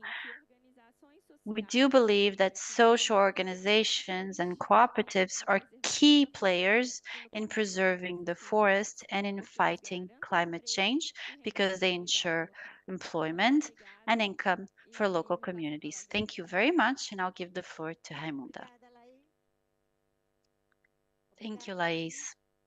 Com a Laís, encerramos a participação dos brasileiros e So we close the participation of all Brazilian representatives, and we just want to emphasize before I give the floor to Indu that Ayana, Laís, and Julio's messages combine the idea of social inequality reduction, social protection of communities, of traditional communities, local populations as well, and the need to support their economic forms of organization. And cooperatives are a good way for them to organize themselves. I now give the floor to Indu Ibrahim. She represents the local populations. Thank you so much. I'm going to speak in English, of course. I would love to speak in Portuguese, but I can't. So firstly, happy Indigenous Peoples Day for everyone, and happy also Just Transition Day, because that's what we have today in this COP. So as she said, my name is Hindu Umaru Ibrahim. I am from Chad. I am from Bororo people. My people are nomadic pastoralists. So my people live between the savannas, Sahel, and the tropical forests of the Congo Basin, because we are part of the Congo Basin as country. But here, we do have the Indigenous Peoples Caucus, who is representing 7 socio-cultural regions: Africa, Asia, we have Latin American and Caribbean, of course, including Brazil, and we have North America, we have Eastern Europe and Russia, we have Pacific and Arctic, and we have 7 regions who is adopted at the UN resolution, because the country said they have 5 regions, but for us, it is a socio-cultural, it is in the traditional land, as every one of you said. The traditional land that we have is beyond the frontiers that have been cut it later. So in the caucus, we do have a structure with a co-chair. So I'm part of the co-chairs, and each COP, when we move, then the co-chairing comes for the region who is organizing the COP. So I was in Africa, the COP was in Africa, so I was nominated there. I was co-chair in Africa. And now as the COP is in Asia, I continue from Africa to Asia with another co-chair who is from Asia. But for the Latin American seat, we have a permanent seat, because we have like many indigenous peoples from Latin America, but who speak only Spanish. And then since like 3 years, we said we have many indigenous peoples from Brazil who speak Portuguese who are coming to the caucus. So we must have also the one of the language of the caucus to be Portuguese. So we have French, English, of course, one of the language, but we have also Spanish, we have Russian, and we have Portuguese in the caucus. So as indigenous peoples, what we gain into the negotiations. At the Paris Agreement, we have 5 references. We have 2 references on indigenous people's rights. These are in the preambles of the Paris Agreement and the preambles of the decisions. And we have the Article 7.5. This is the recognitions of the indigenous peoples that are key players on the climate adaptations and the traditional knowledge. And we have one on the participations of indigenous peoples. And we have the most important for these discussions, it's the Decision 135, who helped to define the local communities and indigenous peoples platform. So the platform have been operationalized at the COP22 in Marrakesh, in Morocco. So then we create the facilitative working group at the COP23, where we have the launch on 3 pillars. The first one is how the indigenous peoples and local communities can share their knowledge, their traditional knowledge on all the management of the land, territories, and resources. Second one, it's how we can have the indigenous peoples and the local communities to be present in the policy implementations of the government. And then the third one is on the action. So how we can participate on the capacity building. So of course, build the capacity of the indigenous peoples and the local communities, but how indigenous peoples and the local communities can build the capacity of the government to understand how we are functioning, how we are working. And through that, we have many dialogue. So one of the dialogue we have, it was the dialogue on the local community exclusively. And we had another dialogue on indigenous peoples. So like in this COP, today, the 5th, we are going to have a dialogue from 6:30 to 7:30 with the COP presidency. So that led me to my last point, what we need here in this COP.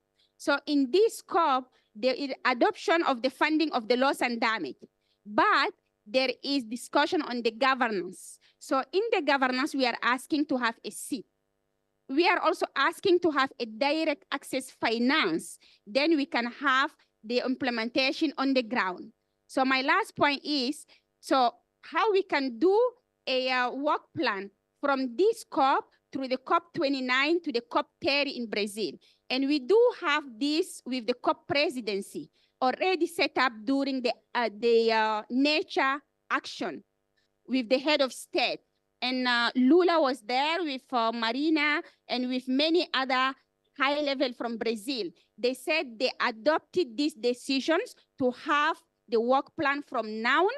We work over next year and the outcome in Brazil. So I will be very happy to see how I can support all the COP in Brazil with all of you and working together. And thank you for inviting me again.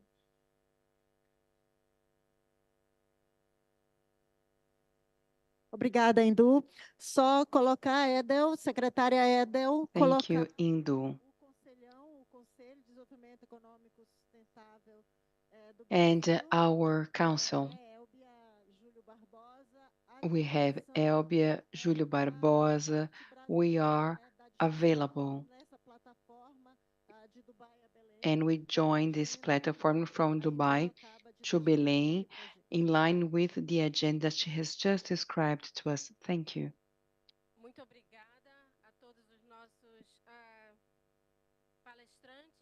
Thank you very much to all panelists. We heard a debate that shows a global connection, a global vision. Hearing Hindu makes us understand the world is diverse, plural. It allows us to understand that geographic divisions do not account for local realities. We have to overcome the barriers of concepts that define ourselves and that limits us as peoples and traditional peoples and communities. This is also a Brazilian reality, Indu. I wanted to say that here in Brazil, we are Afro-descendant communities, quilombolas, indigenous people. We comprise 29 segments of local and traditional communities. We can be sustainable extractivists, coconut producers, and Araguaia people, which is nomadic people. And Lidiane, if you could raise your hand, she is a nomadic living in the Araguaia area. So different realities that we should take into account.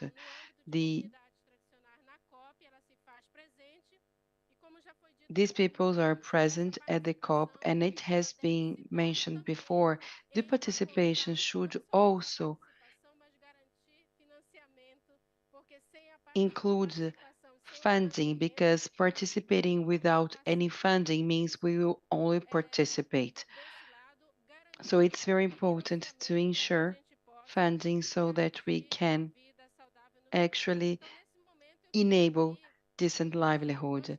Now, I would like to ask two questions. We don't have much time, but we have time for two questions. Who would like to raise a question or make a comment? We have 1 minute for a comment or a question. Good morning. My name is Lidiane Salles. I am from Araguaia region. I don't have a question. I just want to add, it's so important to see this session with Edith, with everyone, and with the presence of our council.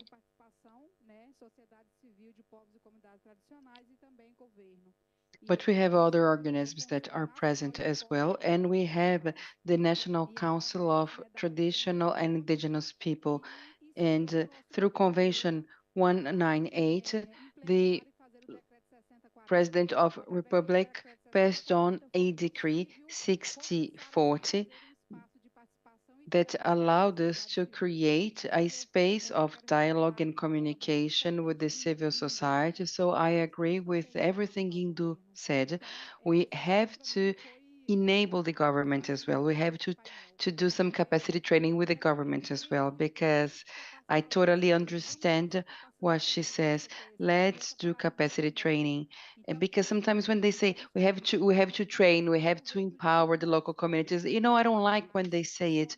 And we must not forget that we own the knowledge, the technological, the environmental knowledge that will enable the protection of all biomes. Thank you very much for your words. Everything was wonderful. And thank you, Edel, for your work as a moderator and for your work with the government. Thank you. Good morning, everyone. My name is Ebia Ganon. I'm an economist, expert in economic transition and energy transition. I'm also part of the council. And I have a comment made by the colleague from ILO.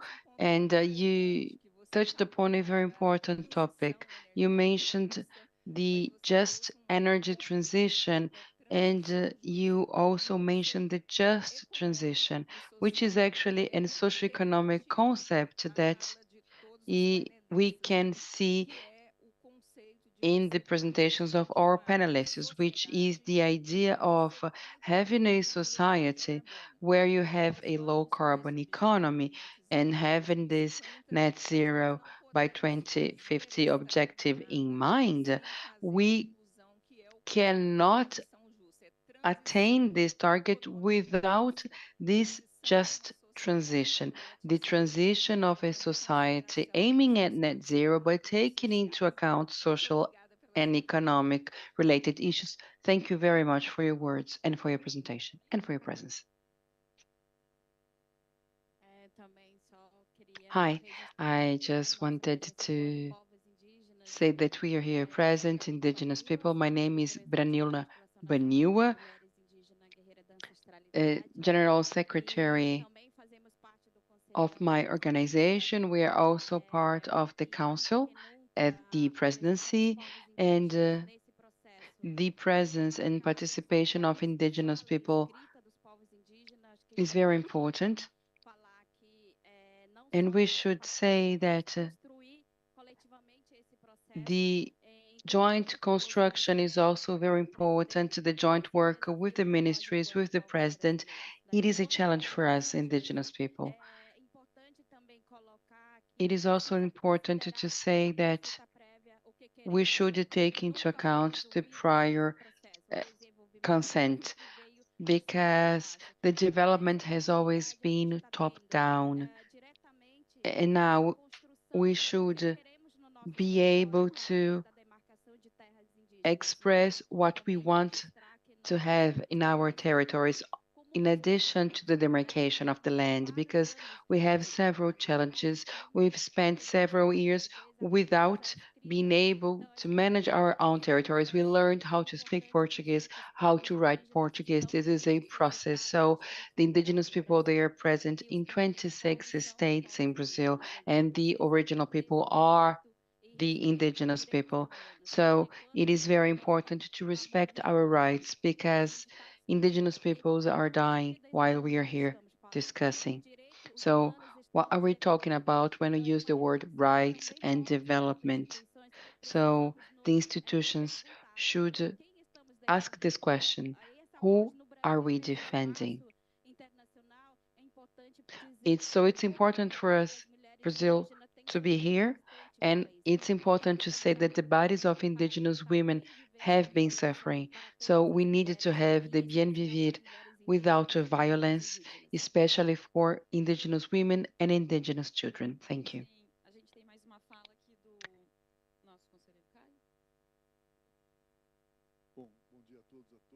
Good morning, everyone. My name is Caio, president at Ethos, and one of the members of the council. I just wanted to touch upon a topic that is not going to be solved here, but we needed to address the topic now so that we have a different scenario in COP 2030. I'm here addressing the threats, violence, assassination of traditional people's leaders, indigenous leaders in the Amazon region. We can think about social protection in a broad manner, but here I wanted to highlight the protection of life, the right to life of indigenous and traditional peoples. So somehow we need to be able to address this topic. Last year, we had the case of Dom and Bruno, but we have to remember all the leaders that have been murdered in 2023. Brazil is a world champion when it comes to violence, murder, and threats of indigenous and traditional leaders.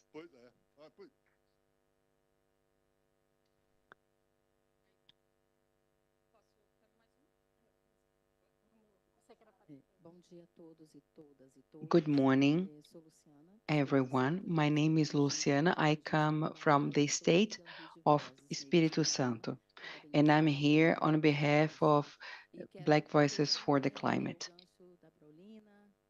Based on Braulina and Caio, I wanted to touch upon the topic of protection. We have the plan approved by the government, so we should exert some pressure for the passing of this piece of legislation that address the protection of the protectors of the forest, namely indigenous leaders, traditional leaders, quilombola communities. In our network, we have 3 women that are under threat.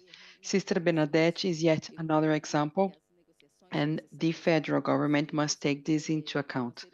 I understand also that financial funds are necessary, but more than that, way more than that, we need to ensure the life of the ones who defend the forest, because without the presence of the people in the forest, in their communities, we want to be able to advance any further. And I'd like to take the opportunity to mention the extraction of certain commodities in the state of Espírito Santo, which is a violation of ILO Convention 169, and the state governor is not demanding for any sanctioning of this. We need to ensure the free, prior, and informed consent. We cannot talk about public consultation or participation without ensuring the FIPIC. We cannot be imposed on things. We are not commodities that are for sale. We need to value life and protect the peoples and in their territories. Thank you very much.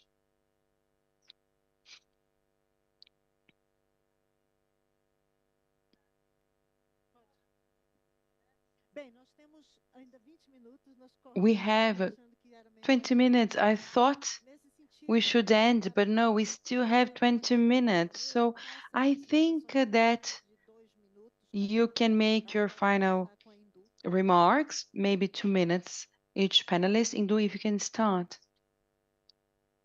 Thank you. I'm very happy to see that I do have an indigenous sister, a nomadic from Amazon, because I do not know that you also have nomadic people. So that's my first point.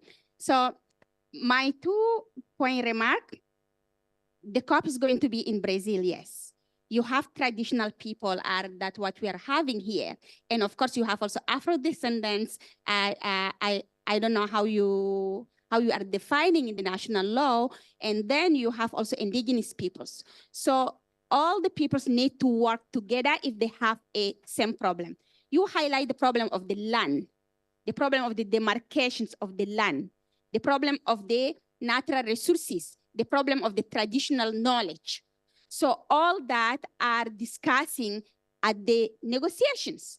So if we do not have the same view, how the other government can understand what we are asking for. We are all asking that they recognize and respect our land right. Otherwise, we cannot conserve the hotspot biodiversity. If our land are not recognized, of course, we cannot have our knowledge. So we need this united, and it cannot be overnight. You have time from now. So you must to organize yourself from now on to do it. And there is very sensitive, how to say, negotiations way. They negotiate only in English. Most of you speak Portuguese. You must have the understanding of each text. So organize who will support you, who will assist you to put the language in English, because this is what's happening in the official negotiations. And when you're also doing the media, you must do the media that can be translated also into English, then people can understand. And I invite everyone to join the caucus, because you can learn a lot from the caucus. We have always a common positions for the indigenous peoples. And for the rest of you to also join the local communities and indigenous peoples platform, where we are discussing all the issues of the negotiations. It will be nice to start from the next May in Bonn, from the SAPSTA. And then we will be having a specific negotiation item on indigenous peoples and local community at the next COP24. That will be very important to have you there. And finally, to ask the Brazilian, the Brazilian government, from the Ministry of Indigenous Peoples to the Ministries of Environment, to support what we are doing, to support us in the negotiation. I'm happy to see many of indigenous peoples have a badges from government. This is nice, but we need also the voice of indigenous peoples and also the representative of all the traditional peoples to be in the tables. Thank you so much.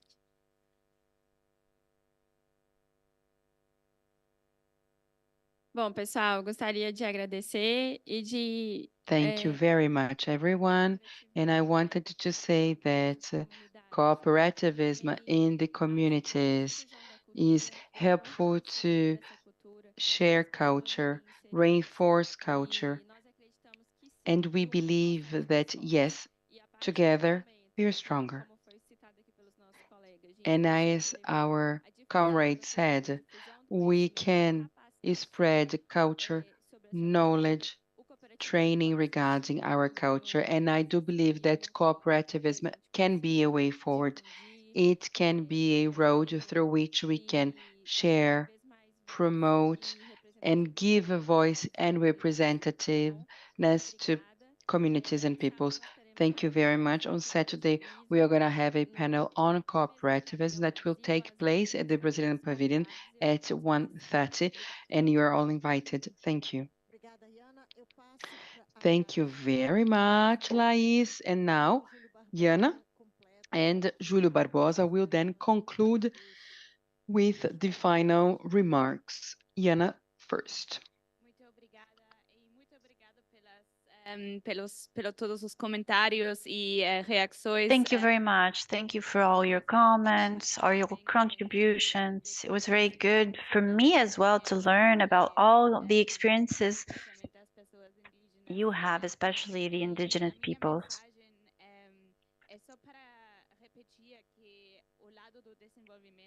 I just want to emphasize that idea of development, which is central. Em todas as And I think development is central in all negotiations, in all areas of the climate agenda, whether we're talking about mitigation, adaptation, loss and damage. In all these areas, it's essential to talk about development. and having this just transition in order to reach the targets that we have established, because you cannot get there without thinking about social aspects, poverty reduction, and inequality reduction. O Júlio Barbosa, então, vai fazer as considerações finais. Julio, you can make final comments. Bem, nós ainda temos, Edel, 15, Do we still have time? 15 minutos. We still have 15 minutes. I thought we had less. Okay, I'll give the floor to Julio and then we can conclude. Primeiro, eu não tinha observado da minha oportunidade, tem só eu aqui de homem. I didn't realize that I was the only man amongst 5 beautiful, wonderful women. This is amazing. I have to be very careful with what I say. I understand. But let me take advantage of this opportunity. We're seeing in the press a discussion which is ongoing. It started here at COP. Actually, the press started to talk about it after COP.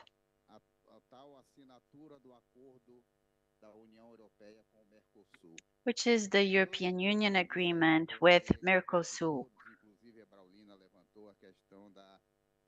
Lots of people mentioned the need to respect 169, Convention 169. And why is that? Because Brazil is one of the countries that have signed the convention, but free, prior, and informed consent most of the time is still lacking for all of us. So we're here to discuss participation, protection, and the promotion of traditional peoples and communities, and how they are involved in the discussions about fighting climate change. In the Amazon Summit, we brought some topics which were important and relevant for the Pan-Amazonian arc. One of them I've already mentioned, which is the concern we all have with the protection of our borders. We know violence is increasing a lot. The land tenure policy is still very disorganized.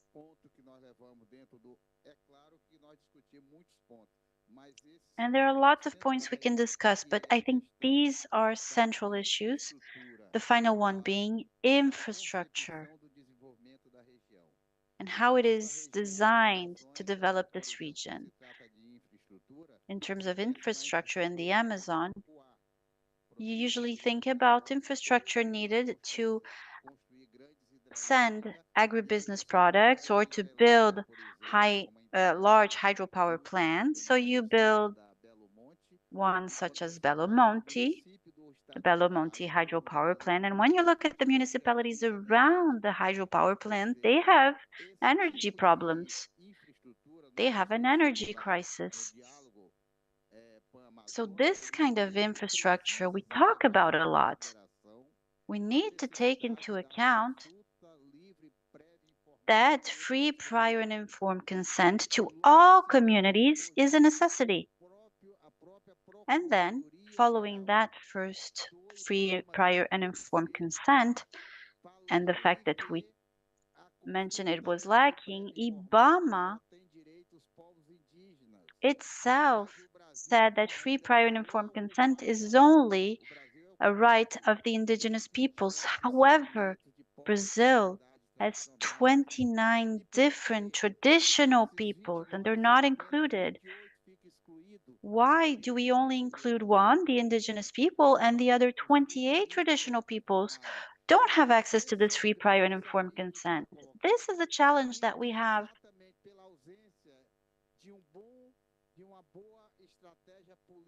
And we have this challenge because there isn't a good strategic policy about how the decision-making process is going to happen regarding these instruments. And that's why Brazil is always being mentioned in the press as the most violent country when it comes to land tenure, violence that exists. That is the debate. This is what it's about. So we are here at the COP, and this discussion is ongoing.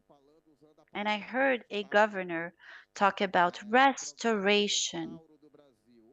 Brazilian restoration program is what he said. So those who committed crimes, who destroyed our nature, who killed our leaders today are allowed to receive large sums to restore what they degraded and what they will continue destroying because they will continue earning lots of money from it with all the Red Plus policies that they have access to. So I think traditional peoples have to be more consolidated. We have to come together. First, when we discuss the importance of protecting our forests, we do so because we rely on them to be able to survive, to live.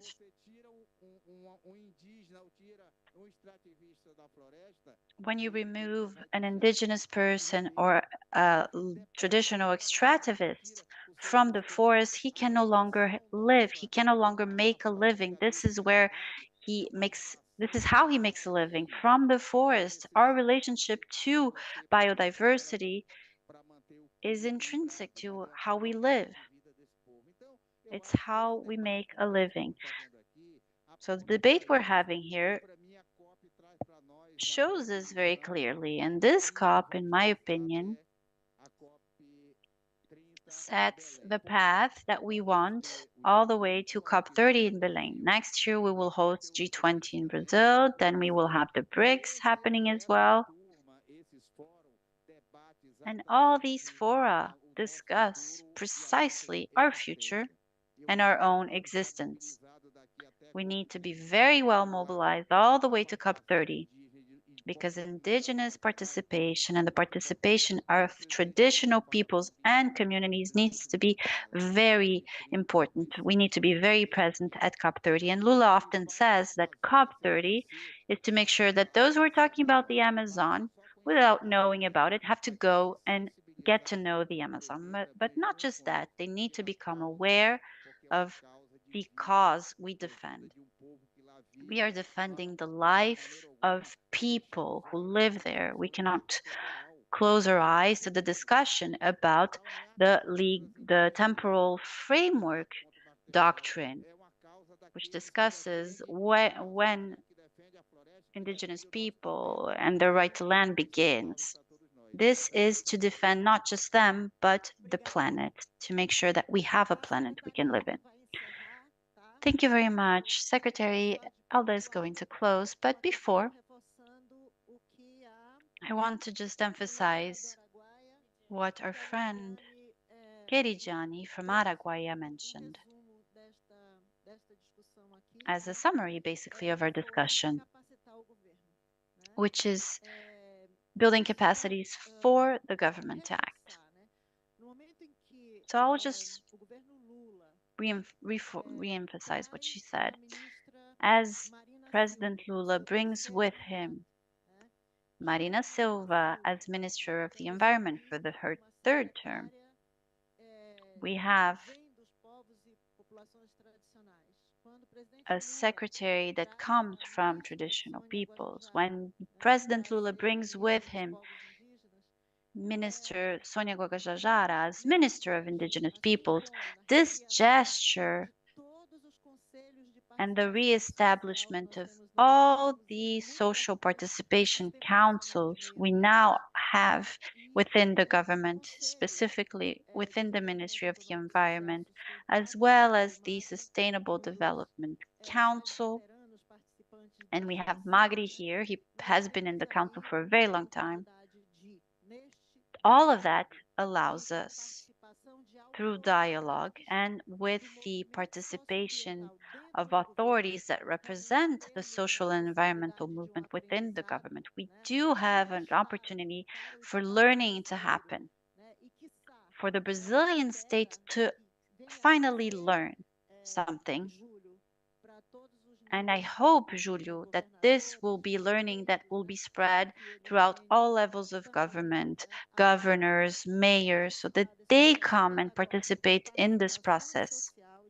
A process which needs to include social participation so that we design public policies with the communities, with the traditional peoples. Adel, you will conclude this panel. Thank you, Adel, for allowing us to be here representing the Social Economic Council for Sustainable Development. Thank you very much for having us here. It was a pleasure sharing this panel with all of you. Thank you very much, Raimundina.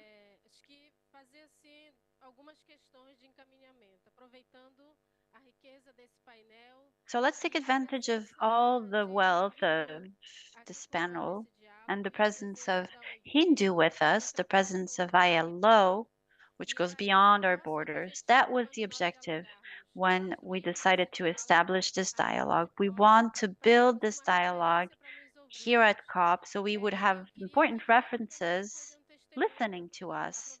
And I just want to also thank Patricia Zumbi for being here. She represents the Amazon Cooperation Network, and she helped us ensure that Hindu would be here with us and have this dialogue with us. Thank you.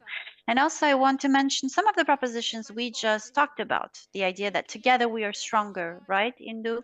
And I'm always moved by this because you were one of the only people talking about local communities not so long ago when we met at COP24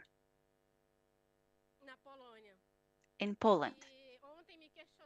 And yesterday, people were questioning me about the presence of these peoples or traditional peoples and communities, and we have a lot of them here today.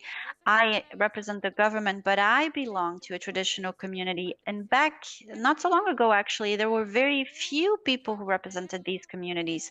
Me, Hindu, Joaquim Bello, you could count. There were very few of us. Sonia, not very many were here at the COP, and now there are lots of us here. I also want to emphasize that Wanda Vintoto is here. She is an indigenous person. We have Laura. She is from a former slave community. I want to emphasize the presence of Lady Aquino. She is a traditional extractivist. These women are now here, and they're standing their ground. So this idea of being more united together, well, the idea here was to have an exchange between communities. Hindu, I am challenged by you. I want this dialogue to continue, and I hope we will have on the support of the council so we can have a COP about traditional peoples and community. This is what I want, and I need your support. I think we need to strengthen each other and show the diversity that the world really has. We have a diversity in terms of traditional communities, in terms of indigenous peoples, nomad people, various shapes and forms. And also, I think we leave this panel with a commitment.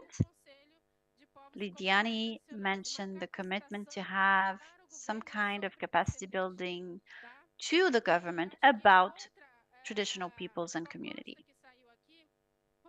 And one more proposition is this idea that we also have to build our own capacities regarding the COP, which documents we need to have access to, how are we going to get them translated, how does the negotiation process happen. So we're not just here to watch, but we're here to participate actively.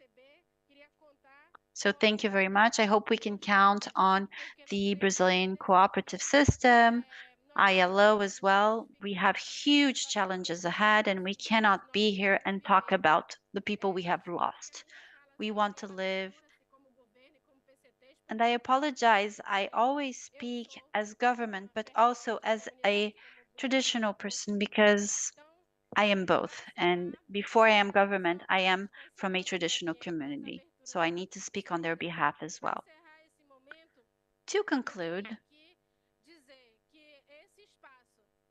I want to say that this space was built from the ground up, and now we should celebrate the fact that we are debating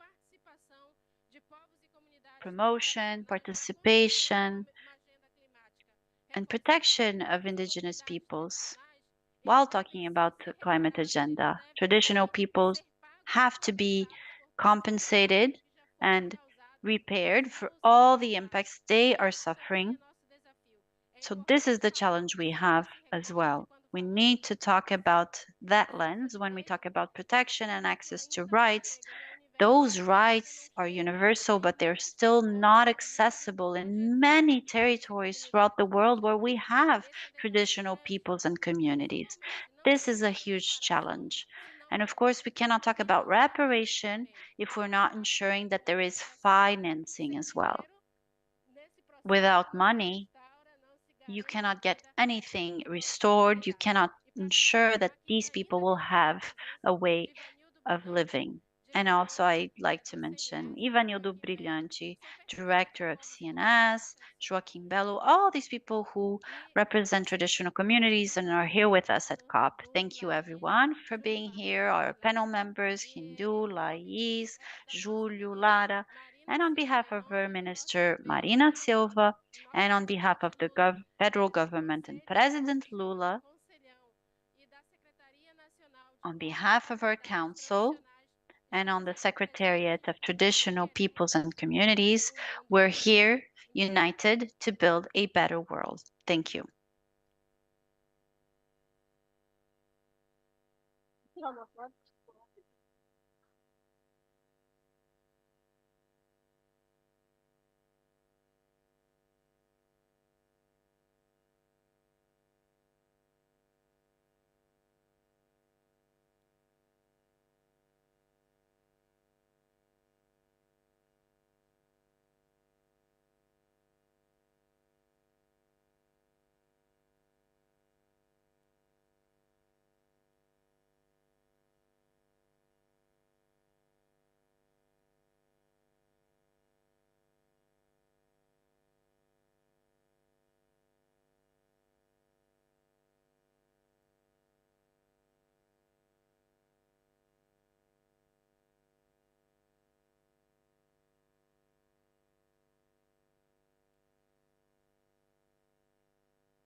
Olá, pessoal, por favor, tomem os seus assentos.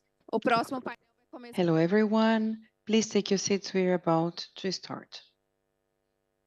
Aí a gente senta. Vou usar esse então. E aí a gente. São 3. Você vai sentar onde?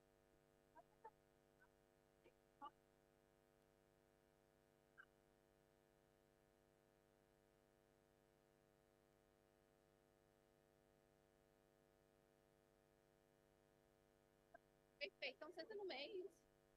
Olá, olá, olá. Boa tarde. Greetings, everyone. Good afternoon. Indo para nossos lugares.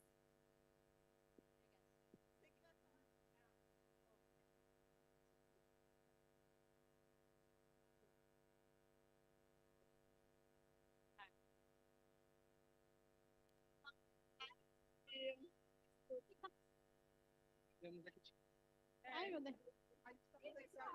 Olá, olá. Vamos sentando. Ah.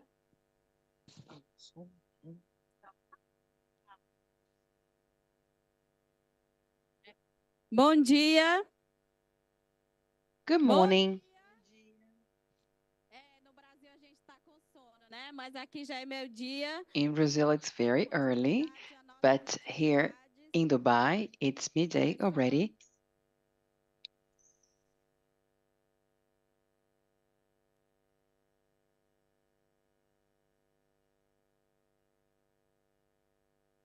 Vamos começar a nossa atividade. Sim, sim. Boa tarde a todas, a todos aqui presentes e também Hello, aos everyone. assistindo esse painel.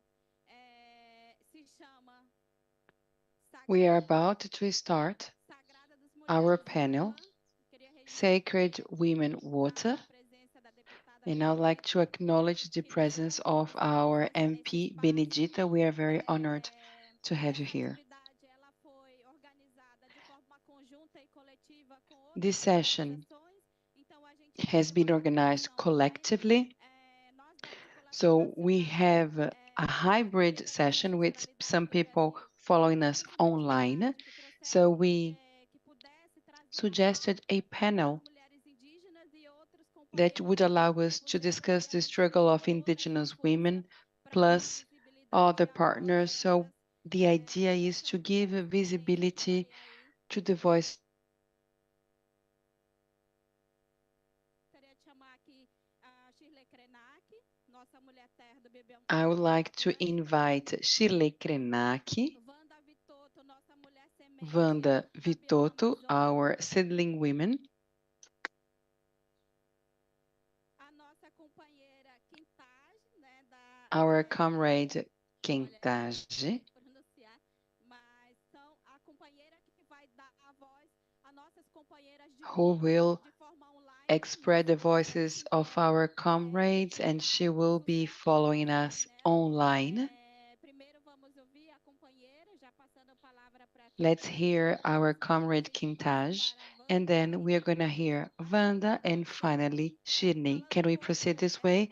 So let me just introduce the topic of the challenges faced by Indigenous and Black women. de atividades, a gente juntas, a gente consegue visibilidade e força para I believe that together we have a stronger visibility and a stronger voice so that we can inform about all the violence and all the threats.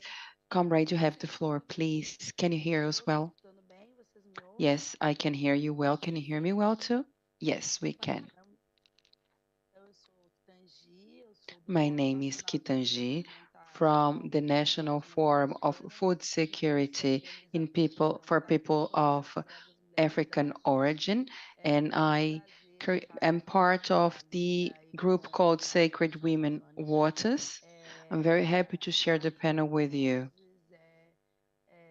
And more than giving a voice, we also intend to build and think of an agenda that is centered on the ancestry and the knowledge of traditional peoples and communities. I am a Black woman.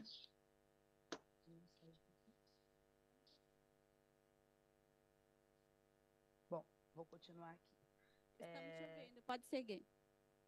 Então, eu sou uma mulher negra não retinta. I am a Black woman.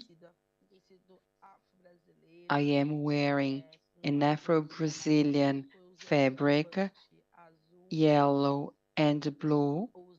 I have a blue turban, colorful accessories. I'm wearing makeup, and at the back you can see the banner of our program, Sacred Women Waters, with the logo Beyond Racism. We are here at COP28. So, first of all, I would like to greet my mother, Matamba. I come from Bantu people, a traditional people of African origin, coming from Central Africa and Southern Africa, people who have been kidnapped and enslaved and came to Brazil, where they kept their culture together with other people of African origin.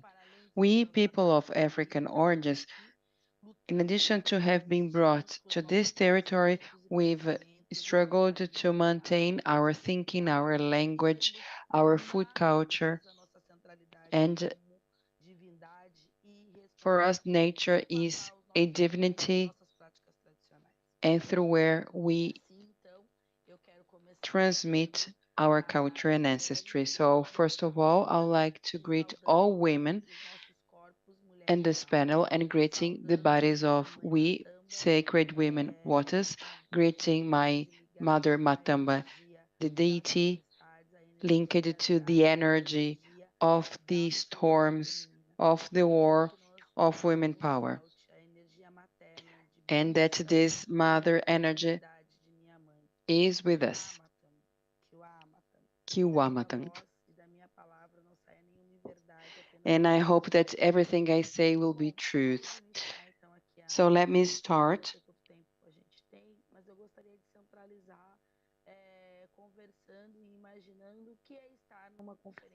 So what does it mean to participate at the Conference of the Parties, and how can we create new treaties and resolutions that will address the new climate agenda, a new agenda that will include the mitigation of climate change effects and also will entail the mitigation of the effects of this European civilization process? An agenda that will have to address the damages and losses. And when it comes to damages and losses, we understand very well the effects of the climate change. Yesterday, I heard our sister Anja,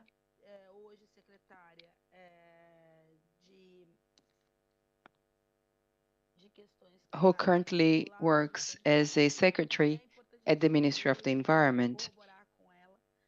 And I agree when she says that the major climate crime is actually the kidnapping and enslaving of people of African origin that came from Africa to Brazil.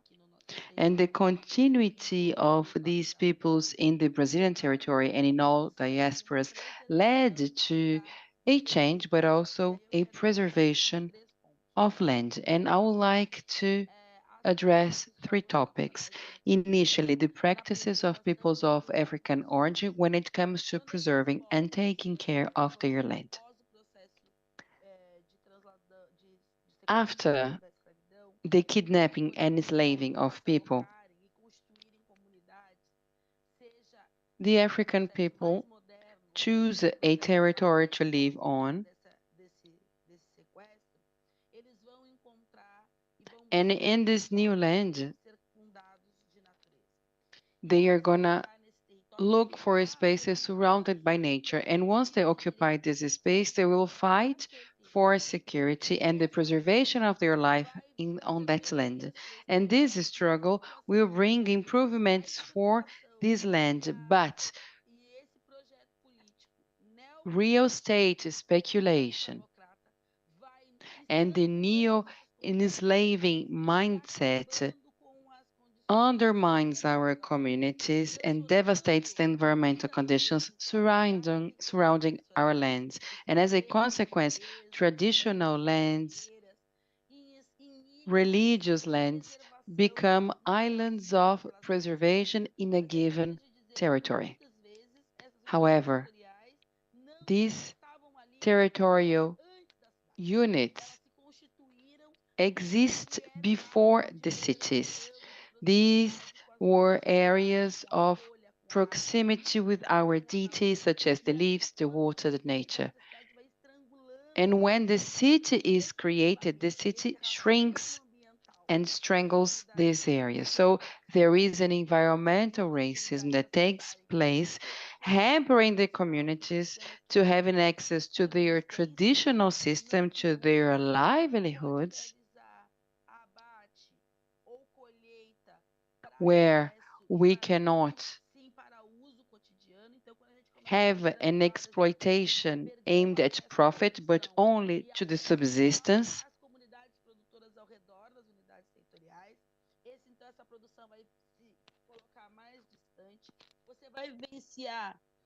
We are also going to witness a process of hygienization of the heritage of our peoples, meaning the hygienization of the spaces, the areas where these people need to live. So environmental racism of traditional peoples will take place in the form of a hygienization of areas that are around this territorial unit, because the territorial unit is composed of an area where the community reunites.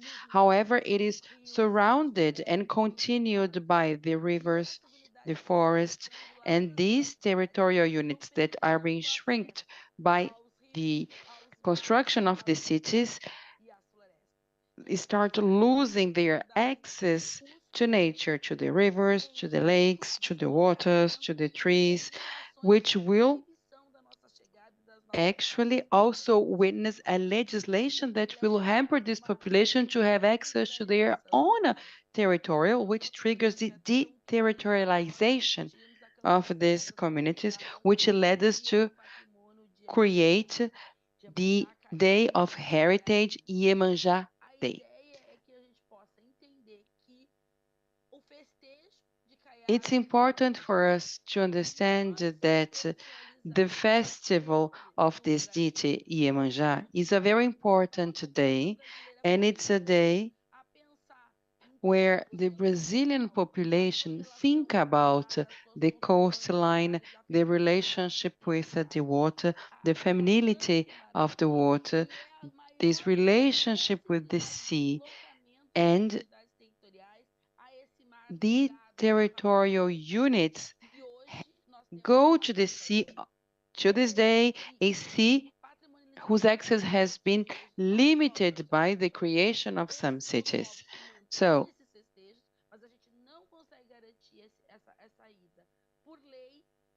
it's important to ensure this access, which is hampered by the legislation.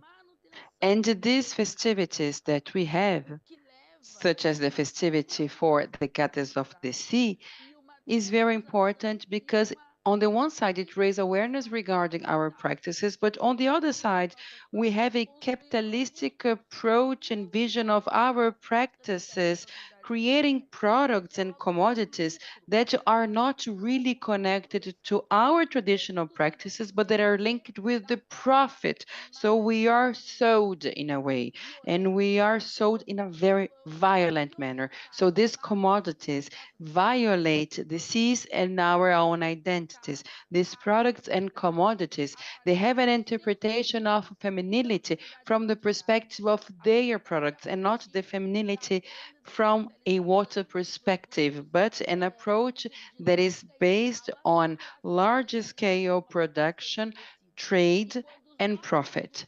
And when our products that are the things we wish to have, such as the leaf that will carry the food to the water, the flowers, this becomes more expensive. So these gifts that we should give to our goddess of the sea, they become unaffordable for us and they are poisoned. So we fight for the nationalization of the Day of the Goddess of the Sea. And this is because we want to have a milestone of the role of women on the maintenance of rivers, seas, and streams of water. And there is another approach for dealing with the waters that includes the maintenance of this mother,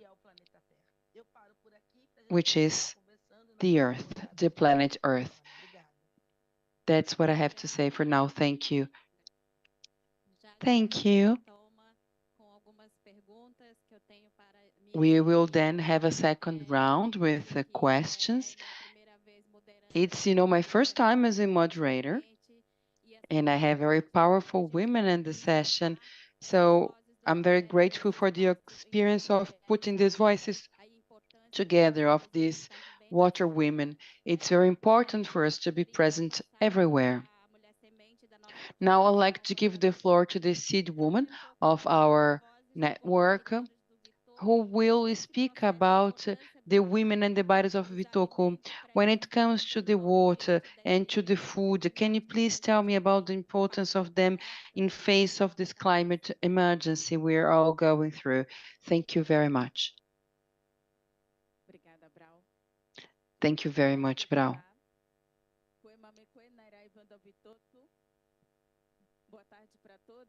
Good afternoon to everyone. My name is Wanda Vitoto, indigenous woman from the Amazon state, the Amazon biome. I am a seed woman, and I am the seed of tobacco, of coke, and sweet cassava. Principles of the life of my people, principles that guide my people, these three seeds. And I am here to talk about this reality and the relationship of our peoples with the river and with the water. And I come from my community where we have the largest water basin of the world, namely the Amazon River. And now my region is under extreme drought. Climate change has been impacting the population in the riverbank areas living in our territories. And because of this drought, we have several impacts on the spiritual lives of our peoples, because there is a connection with the river, which is a relative. We have a relationship which is about survival and the maintenance of life of our peoples, which is based on the food and also the spiritual relationship, because when we dive in the river, we do so to keep our spirituality and to remember that we are the sons of the river. So me, I am a woman Witoto. I come from that region, and it's very important to convey this situation for you, because there are broad discussions taking place, and these discussions are disconnected with the reality that are lived in several areas of the world. And I wanted to say that there is a silence and somehow a lot of hypocrisy in these forums where our government participates. Speeches from the government include a lot of hypocrisy when it comes to climate change. We are not talking about what is really happening. And quite often we remain silent when it comes to the genocide and the killing of women and children in Palestine. We remain silent before this cruelty that is not discussed But this is something that is key in face of climate change, because climate change does not mean only an increase in the temperature. It is about the lack of humanity in face of real problems affecting thousands of people. Here at the COP, we are not discussing the migration of people across many countries, women and children who are taken away from their territory. And that's precisely because of the vulnerability of the political situation in many countries. We met Arau, women, indigenous women who are migrating from Venezuela to Brazil and to other countries in the world. So these women are currently treated with a total lack of respect. Many women have been murdered, many children have been murdered on their way, and they are being expelled from their land because of the mining of ore, because of the drilling of oil, and this is not being discussed here. We have several social, global, environmental issues, but they are not really being discussed. It's important to take these issues into account as well. We are undergoing severe situation, and we women, we have a social and environmental responsibility to communicate these facts, to send this message, to say what's happening. And there is an effort made by our organizations and our women to maintain a life and to maintain an ecosystem. But we see the lack of coherence when we see the political representatives of our countries, representatives of sectors and industries that are responsible for the devastation of our forest, impacting the rivers, the territories, and that are sitting on the negotiation table and they are discussing green market, energy transition, while in our country they are actually exploring the forest in a predatory manner and impacting the life of people. In Brazil, for instance, in Maceió, we have more than 100,000 people expelled from their houses, from their territory. And why? Because there is Braskem, the mining company, operating mining in an illegal manner with environmental damages and threats to the life of people. And they are doing the greenwashing to the expense of the lives of people. People with money, they are staying in beautiful hotels in Maceió, but the vulnerable population are on the streets, are living on the streets because they cannot afford a rent, and they have been expelled from their land and they are living on the street. And we don't talk about such things in here, in this forum. So our voices, the voice of women, we have to convey this scenario. And something else we do not discuss is the presence of indigenous population in urban areas, in the cities, because, you know, the cities are not really discussed in these forums, and we have a concentration of indigenous people in some cities. In some cities, we account for more than 60% of the population, and this population are under vulnerability because the policies are not centered on these indigenous population living in urban areas. And we should take this into account, and we should discuss this type of issues, and we should approach this presence. How can we think climate change in the context of the cities? How can we include the cities in these discussions? Because people are living in the cities, and the cities are facing very severe problems when it comes to sanitation systems, access to the nature, access to the river. Brazil has a culture, a policy of actually having the rivers being underground. So we ground the rivers. So if we wish to discuss the climate change issues, we have to discuss the relationship we have with the nature and the cities. We are in the riverbank, we are in the forest, but we are also in the cities that have been overwhelmed with concrete.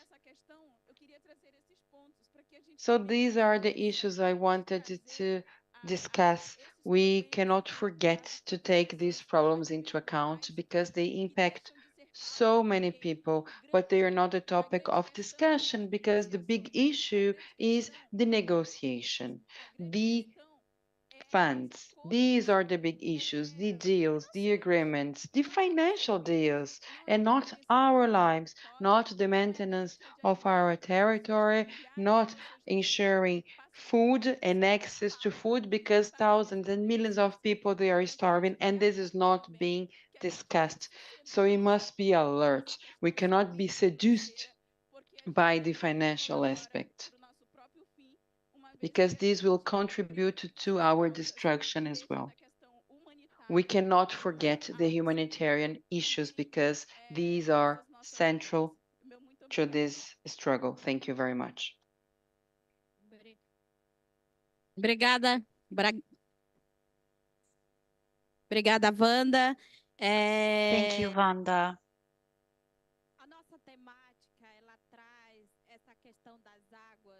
Our topic looks at waters because none of us here would be willing to drink water with mercury. No one would give their children or their mothers such water. So when we talk about the impact that the violence has on our bodies, we're talking about silent form of violence.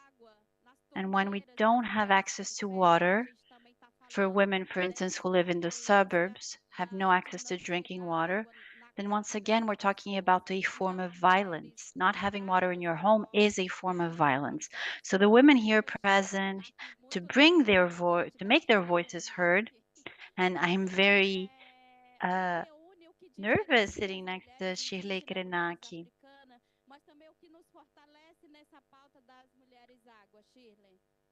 What is going to help us strengthen our agenda? I start things differently usually. So many discussions, we're so nervous, everyone is trying to trade our lives. Hey, yeah. Hey. Hey, yeah. Hey, yeah. Oh. Oh, tu minha ré. Oh, tu minha ré. Oh, tu boquinha uit. Borum mango teré. Oh, tu boquinha uit. Borum mango teré. Hey, yeah, hey, yeah, hey, yeah.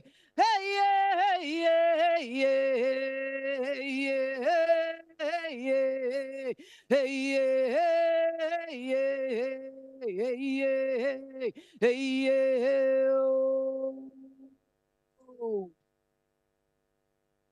Agora eu posso falar. Now I can speak. Pedi licença para o meu atu. O atu na língua. I asked my atu, and atu in my people's language is the father of it all, the master. And I come from the Krenak people. Kren means head, Nak means earth. We are one of the oldest people in the east of Minas Gerais from the Atlantic forest biome, a biome that has been forgotten, a very diverse biome. It's present in 17 states of Brazil. It's a superpower. Out of this biome, 70% of our food, of the food produced worldwide, is produced there. So the Atlantic forest feeds the world. Nonetheless, we are forgotten, and no one knows the story, the history of my people. We have been fighting mining for more than 200 years. Yesterday, I was happy to see young people talking to these evil person from Vale. I'm going to say their names out loud. Vale. Enough with Vale. Enough with mining.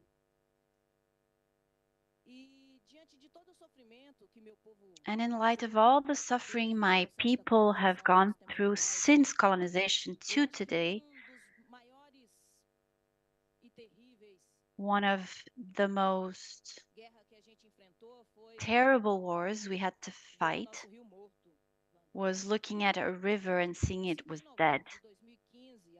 On 5th of November 2015, Vale, BHP, and Samarco killed my river.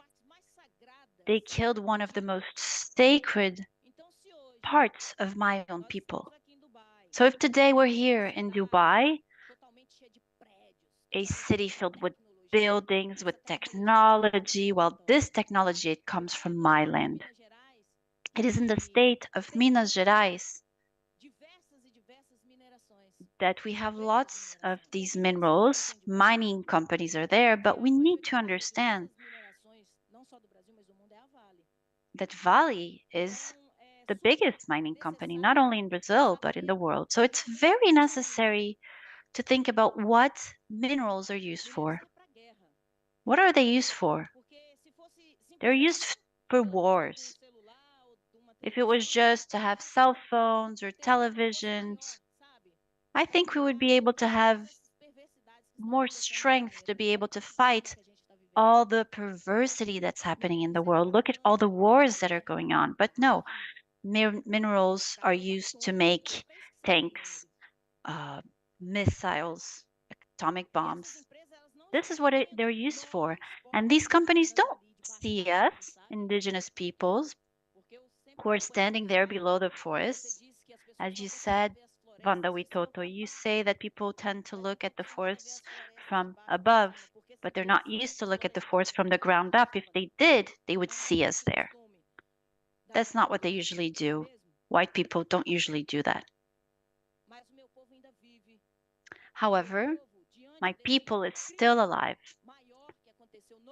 in face of this huge crime that affected even the sea, killing more than 700 kilometers of water from a river, and no one talks about it. Yet I am here. And while there's still one Krenak alive, we will be resisting mining.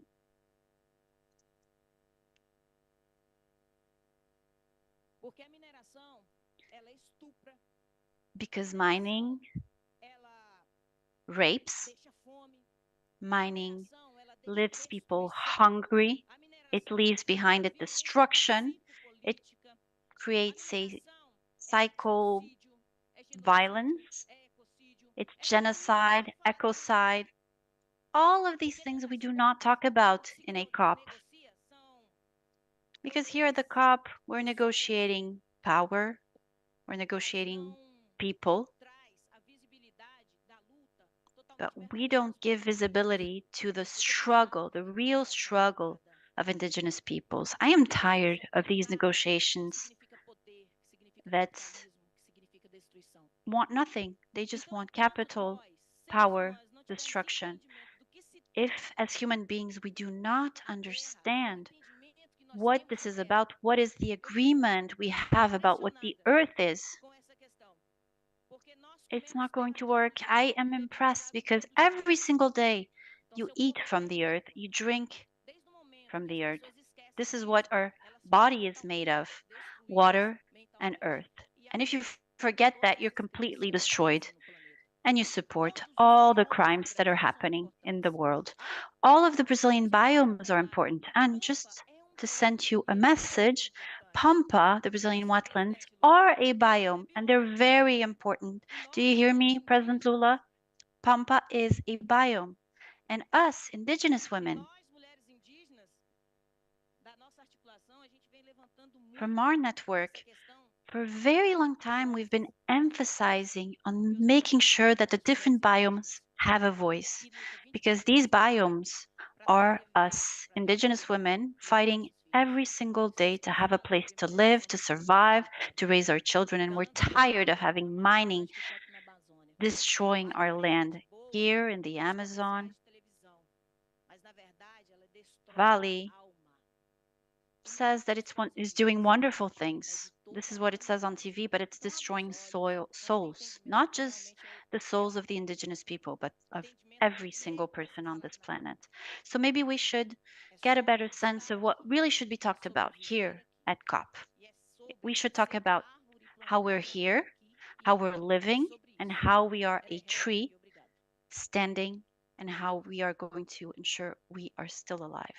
Thank you.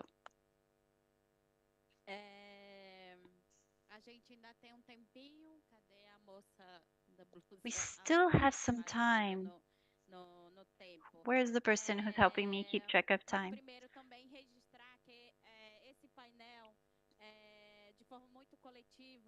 This panel was a joint effort to try and have a name that would allow these sacred water women to be more visible, to have more visibility. And we're very happy to be able to have our own place here.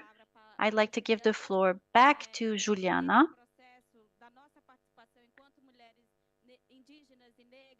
In this participation process, as Indigenous women, as Black women, how important it is for us to be here. What is the message we need to send to make sure we're respected, we're heard as main players that have their own place here as well? So I give you back the floor. You'll be able to talk about what we need to do and how we need to unite as women to be able to bring our issues to the government, to the institutions, and to the companies that have been violating our bodies as women.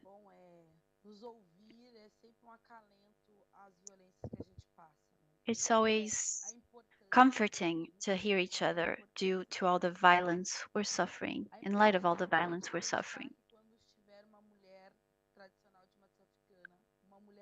If a traditional woman of African origin, a traditional woman, or an indigenous woman is on the negotiation table, then water will be in the negotiation, and earth will be as well.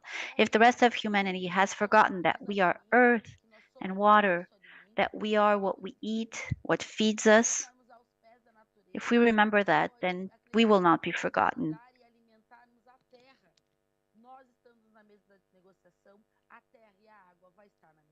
If we are at the negotiation table, then earth and water will be represented because I am water.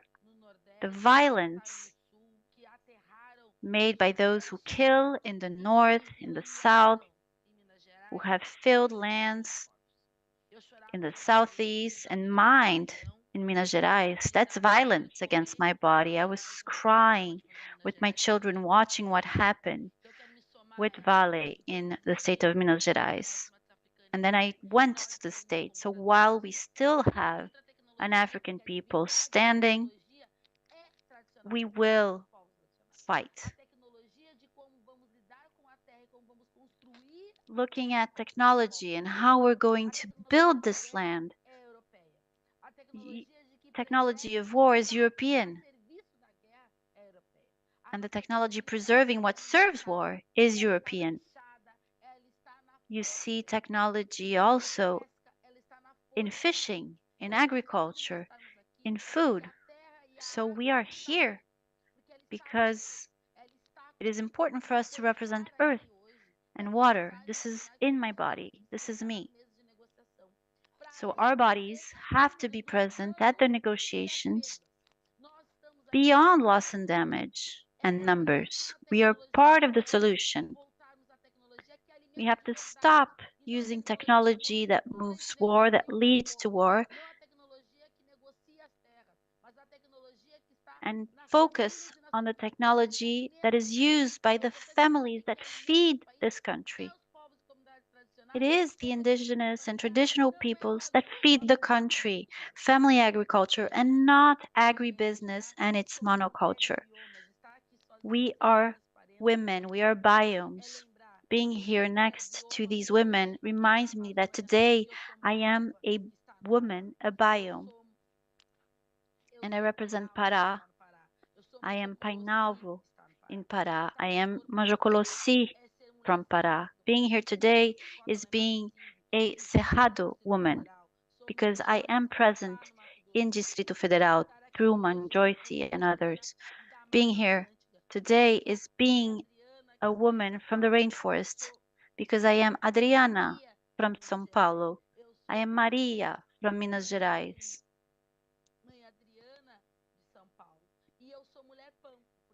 And I am a Pampa woman as well because I come from the south. And I am Iavera Soares. So all these bodies present in these biomes are fighting for water, for their female bodies, which have been violated. I want to incorporate all of you, and we should get together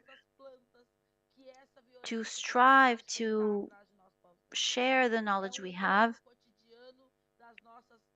Every single day, our knowledge is being stolen from us. But every single day we will unite. When we come together, the earth shakes. So I bless each and every single one of you. Thank you very much. We still have time. I will give the floor to 3 different people. If you have questions, comments in the audience, please, now is your time.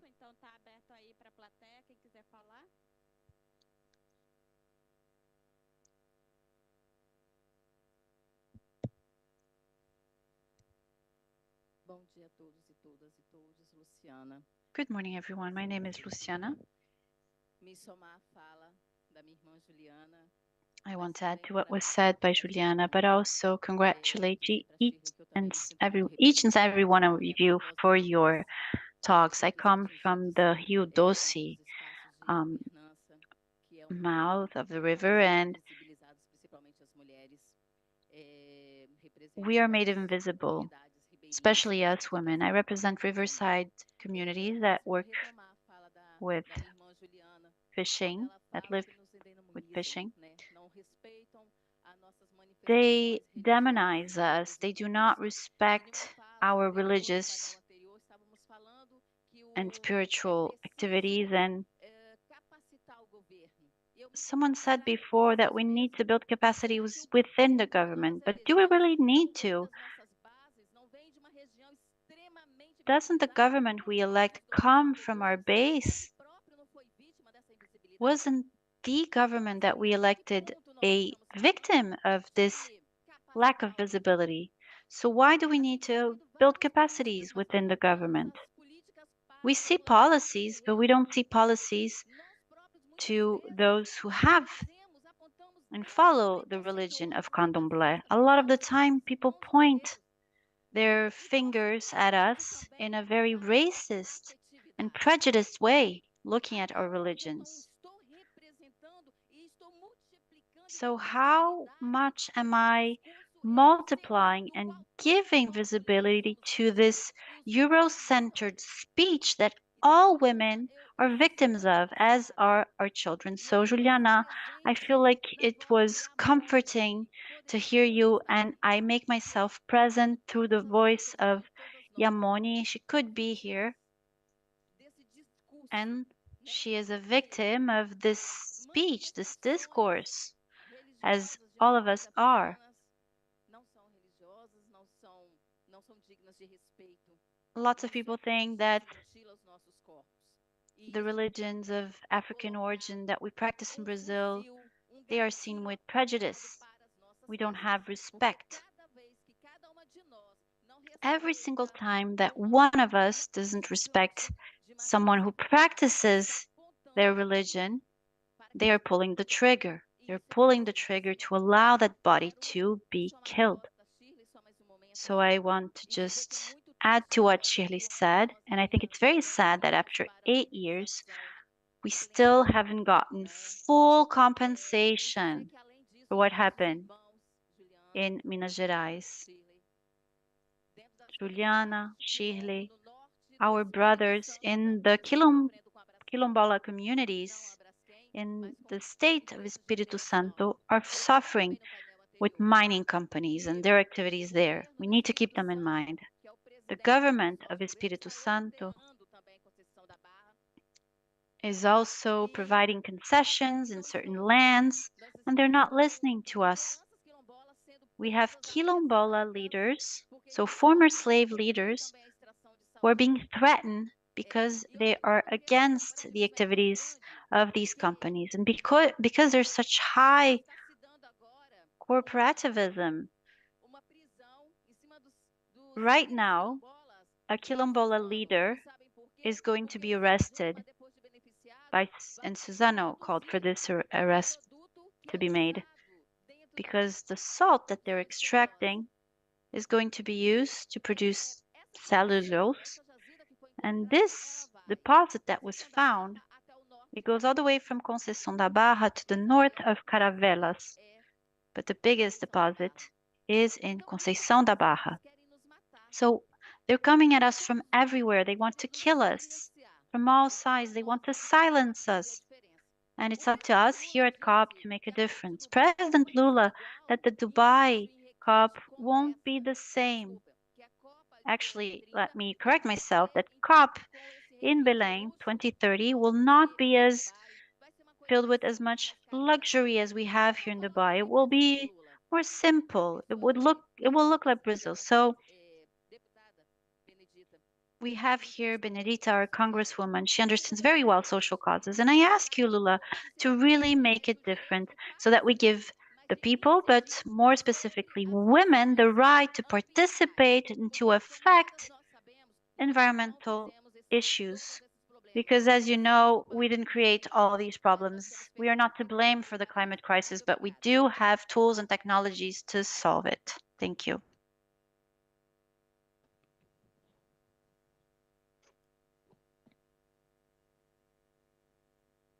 Olá a todos. Meu nome é Sofia do Hi, Rosário. Eu queria my name is Sofia do Rosário, and I have a comment to make. The name of this panel is Water Women. It's beautiful to be a woman of waters. And we original people, traditional people, we have this deep connection, so I was truly touched. Being a woman of water, a water woman, it's beautiful, but it's very hard. It's very hard because this deep connection that women of waters have makes you strong, but also makes you very intense. So all the difficulties that come with the water, they are hardly impacting. So the lack of representativity, the exclusion, the difficulties of being a water woman made me stronger, but also more sensitive. So the name of this panel, of this session, is beautiful, and the strength I've just witnessed is absolutely amazing. So it is difficult, but, well, it is beautiful as well.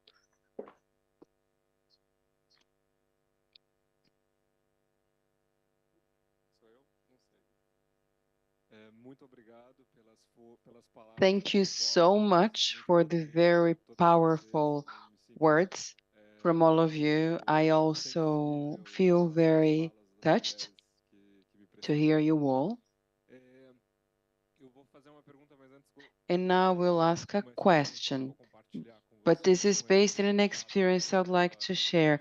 I attended a private event called Women Transformative Action for the Climate with the presence of our First Lady, Janja Lula, and I asked her a question, a very specific question. I asked her whether she would support the fight of indigenous women against the exploitation of oil in the Amazon basin, and whether she would put pressure on the government to be against this project. And what she said is that she wouldn't reply.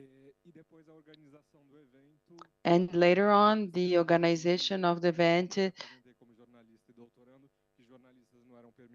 told me that journalists were not allowed in that space, and they wouldn't actually escort me out of the event because the event was about to end.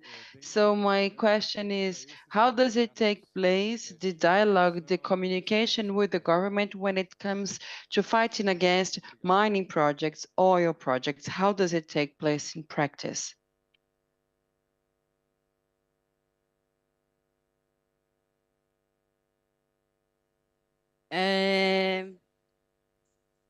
Muito obrigada pelos comentários. Na nossa articulação, a Thank gente you for your comment. You know, in our network, we love to use the expression women of water, water women, because we overcome frontiers to stand for our bodies, to defend our bodies. So the water unites us and they make us stronger. Our wave can reach far. So it allows us to reach several areas when we are women of water. And I thank you very much for being here. And also, I'd like to give the floor to our panelists so that they can reply to the comments and to the questions that are very real and pertinent to the present. I mean, the same way it was the question that was made to the First Lady. So let's listen to Juliana, Wanda, and finally we will hear from Shirley. We have some time, so please feel free to make your comments and your remarks. Juliana, please.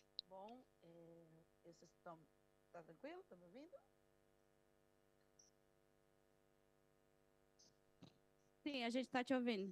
We can hear you. Great. So I would like to take the opportunity to talk about our campaign, Sacred Women Water. It is a campaign about our bodies. And here I would like to invite all parties to join forces in this campaign.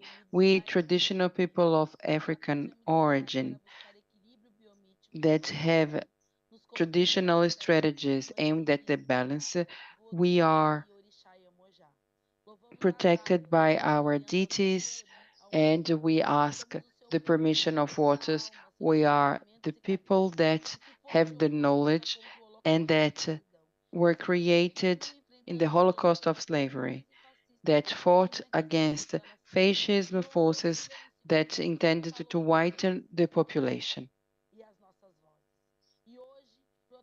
Today, we protect the territories, the children from the bullets, the media, and the state. These blessings are still alive, and these weapons are still used against us. And we see the media denying our existence. The bullet of the prophet makes our work conditions more precarious, selling our bodies and mind, and in poisoning and distilling our land, killing the water, using the bullet of the state to destroy our history, having our people as a target, trying to control our resistance and turn it into statistics. The mother of the water. They believe they are protecting you when they disclose your secrets, but they are victims of the genocide we've always suffered. We ask for your help to protect your lands that are burnt and invaded because of the greed that destroyed traditional knowledge.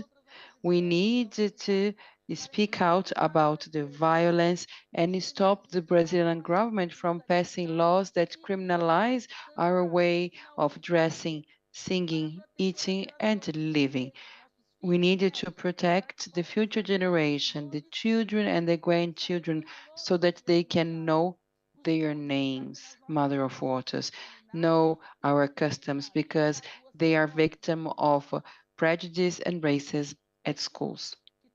We ask you, Mother of Water, that all admirers, sons, and supporters of the Mother of Water be radical and join their forces with us, because the Mother of Waters are alive, and live bodies can serve as food that will ensure the continuity of life. We are here to feed our ancestors, our lives, all human beings around us. Mother Waters, you told us and taught us how to live through floods, storms, and shakings. We pray for your guidance so that we can resist to the blessings, recover from the violence, and we claim our ancestors and the world to repair and redress all the suffering, to protect our bodies and territories as well as our lives and knowledge. For this purpose, we need to have our immaterial heritage being recognized. Also, the festivities of the goddess of the seas, the preservation of life. We recognize that several steps have been taken before us, and we created this program, Sacred Women Water. Please sign the petition and help us. God, that your day be blessed. And let's keep on fighting, not against the companies, but against the capitalist vision. Thank you very much, Juliana. Wanda, you can also make your remarks, please. First of all, I would like to talk to this young lady who expressed the fact she felt very touched. We are seed women. And you know, capitalism throughout history has withdrew our capacity to recognize ourselves in the nature. And the voices of indigenous women, our grandparents, they have been calling us so that we try and reconnect with our own nature.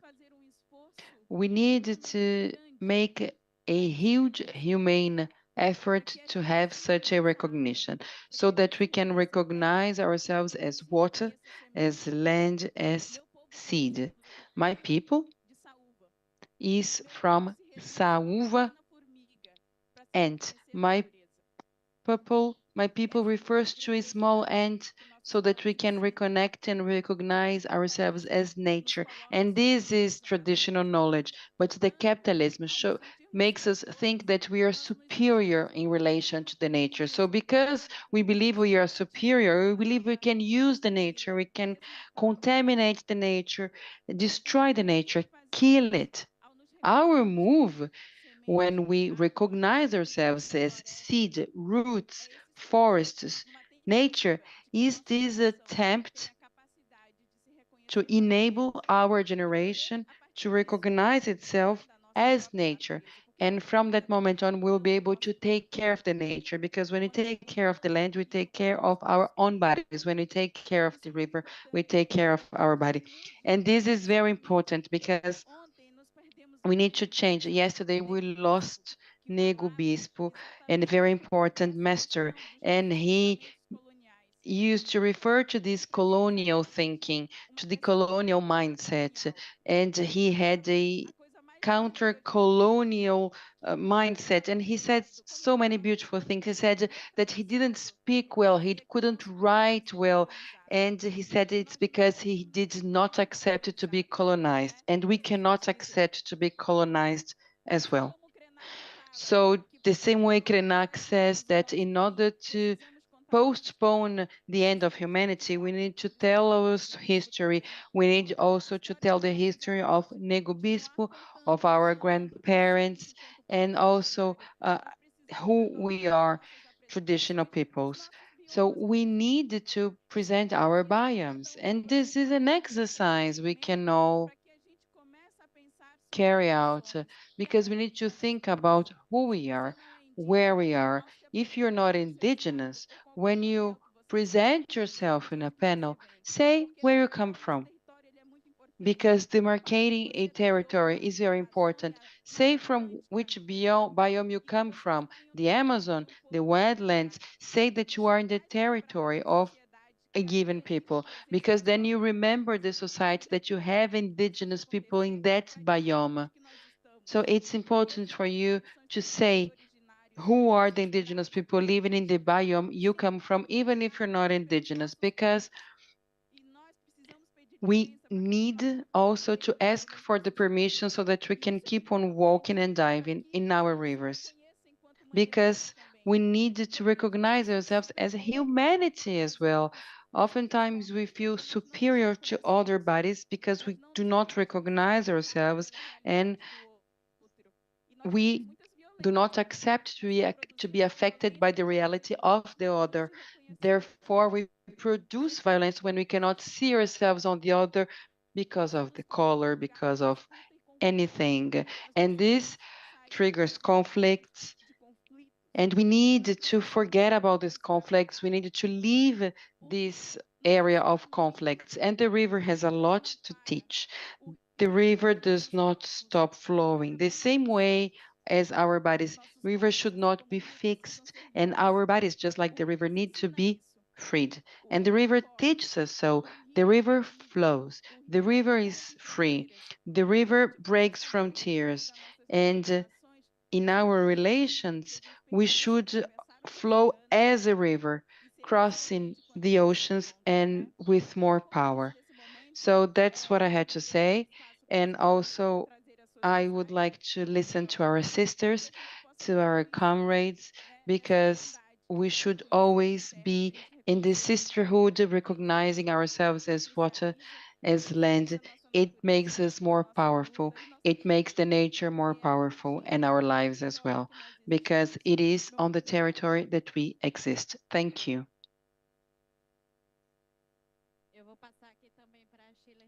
And now I'll give the floor to Shirley.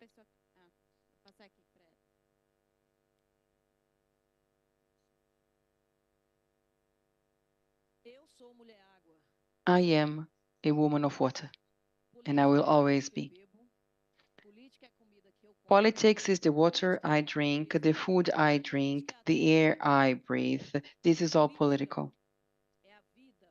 Life is, the collective life of humanity is political. Unfortunately, today, politics became something that is individualistic. That's why we have so many political parties.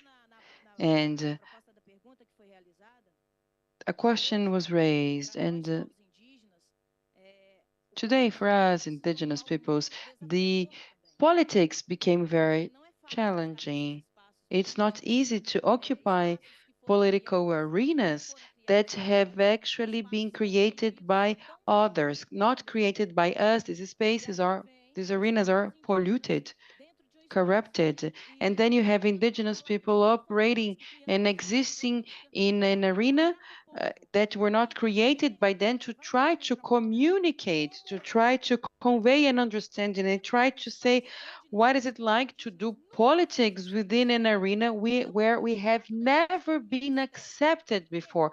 So the fact that today we have a ministry and we have an indigenous woman as the minister, that is starting something from scratch. This is something that is very important, but that is also dangerous. But we needed to learn how to deal with both aspects. The fact that it's very positive, but that it also can be very dangerous. But we should occupy these spaces because it is within these areas, within these arenas, on these negotiation talks in a G20 meeting, that we will be able to bring our realities of destruction and realities that are the object of discussions in our land. So it is necessary for us to be present in this arena so that we can change the paradigm, so that we can fight. It's not because we have a congresswoman or a minister that we will remain silent. Quite on the contrary, we are going to be knocking on the doors, on the tables, and you're going to be trying and showing to the world what is it like to have a collective, environmental, respectful, and democratic politics. And 24 hours a day, we do politics in our lands. 24 hours a day, we fight so that the society that is present here today can breathe and drink water that is still between us good at their houses. Because if we wait for the governments, if we depend on the governments, well, nothing is for sure. If governments were good for indigenous people, our lands would have been demarcated, all of them. We have to give priority to indigenous people. Our priority is to have our lands demarcated, and it does not only mean legalizing, demarcating.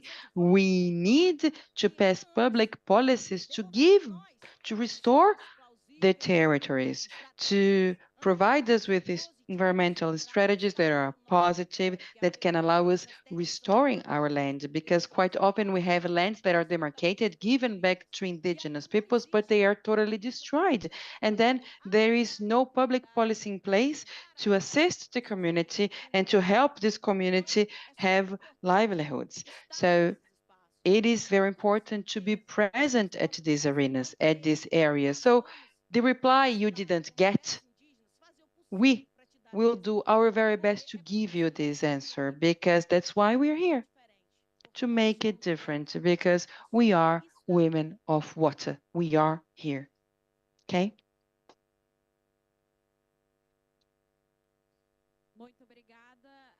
Thank you very much. And let's keep on fighting for the protection and also for bringing beautiful memories to our women, our children, because the impact will be a big one in our lands, in our territories, on women of peripheries, and we have to be part of the discussion. Unfortunately, time is up, but I would like to thank you all for your presence. Thank you for the partners.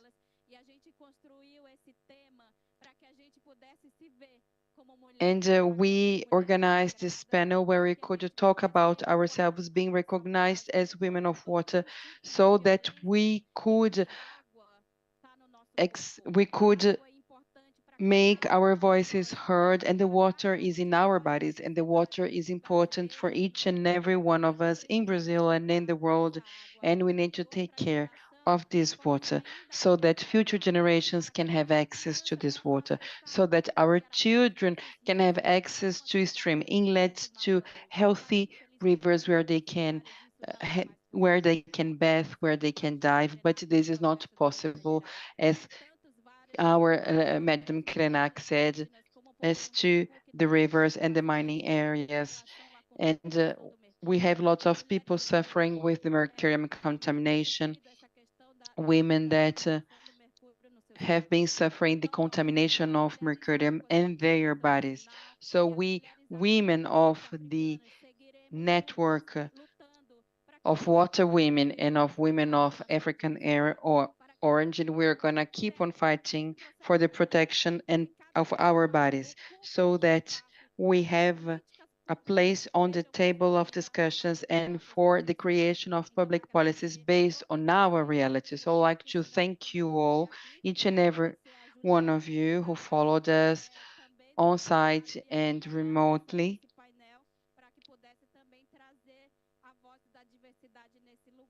And thank you for hearing the voices of diversity. Unfortunately, time's up. We will have another panel, but I'd like to thank you all very much on behalf of our network, the Forum of Food, and the women of African origin. We will keep on fighting for a better world, for a bien vivir, and for the respect of our livelihoods. Thank you.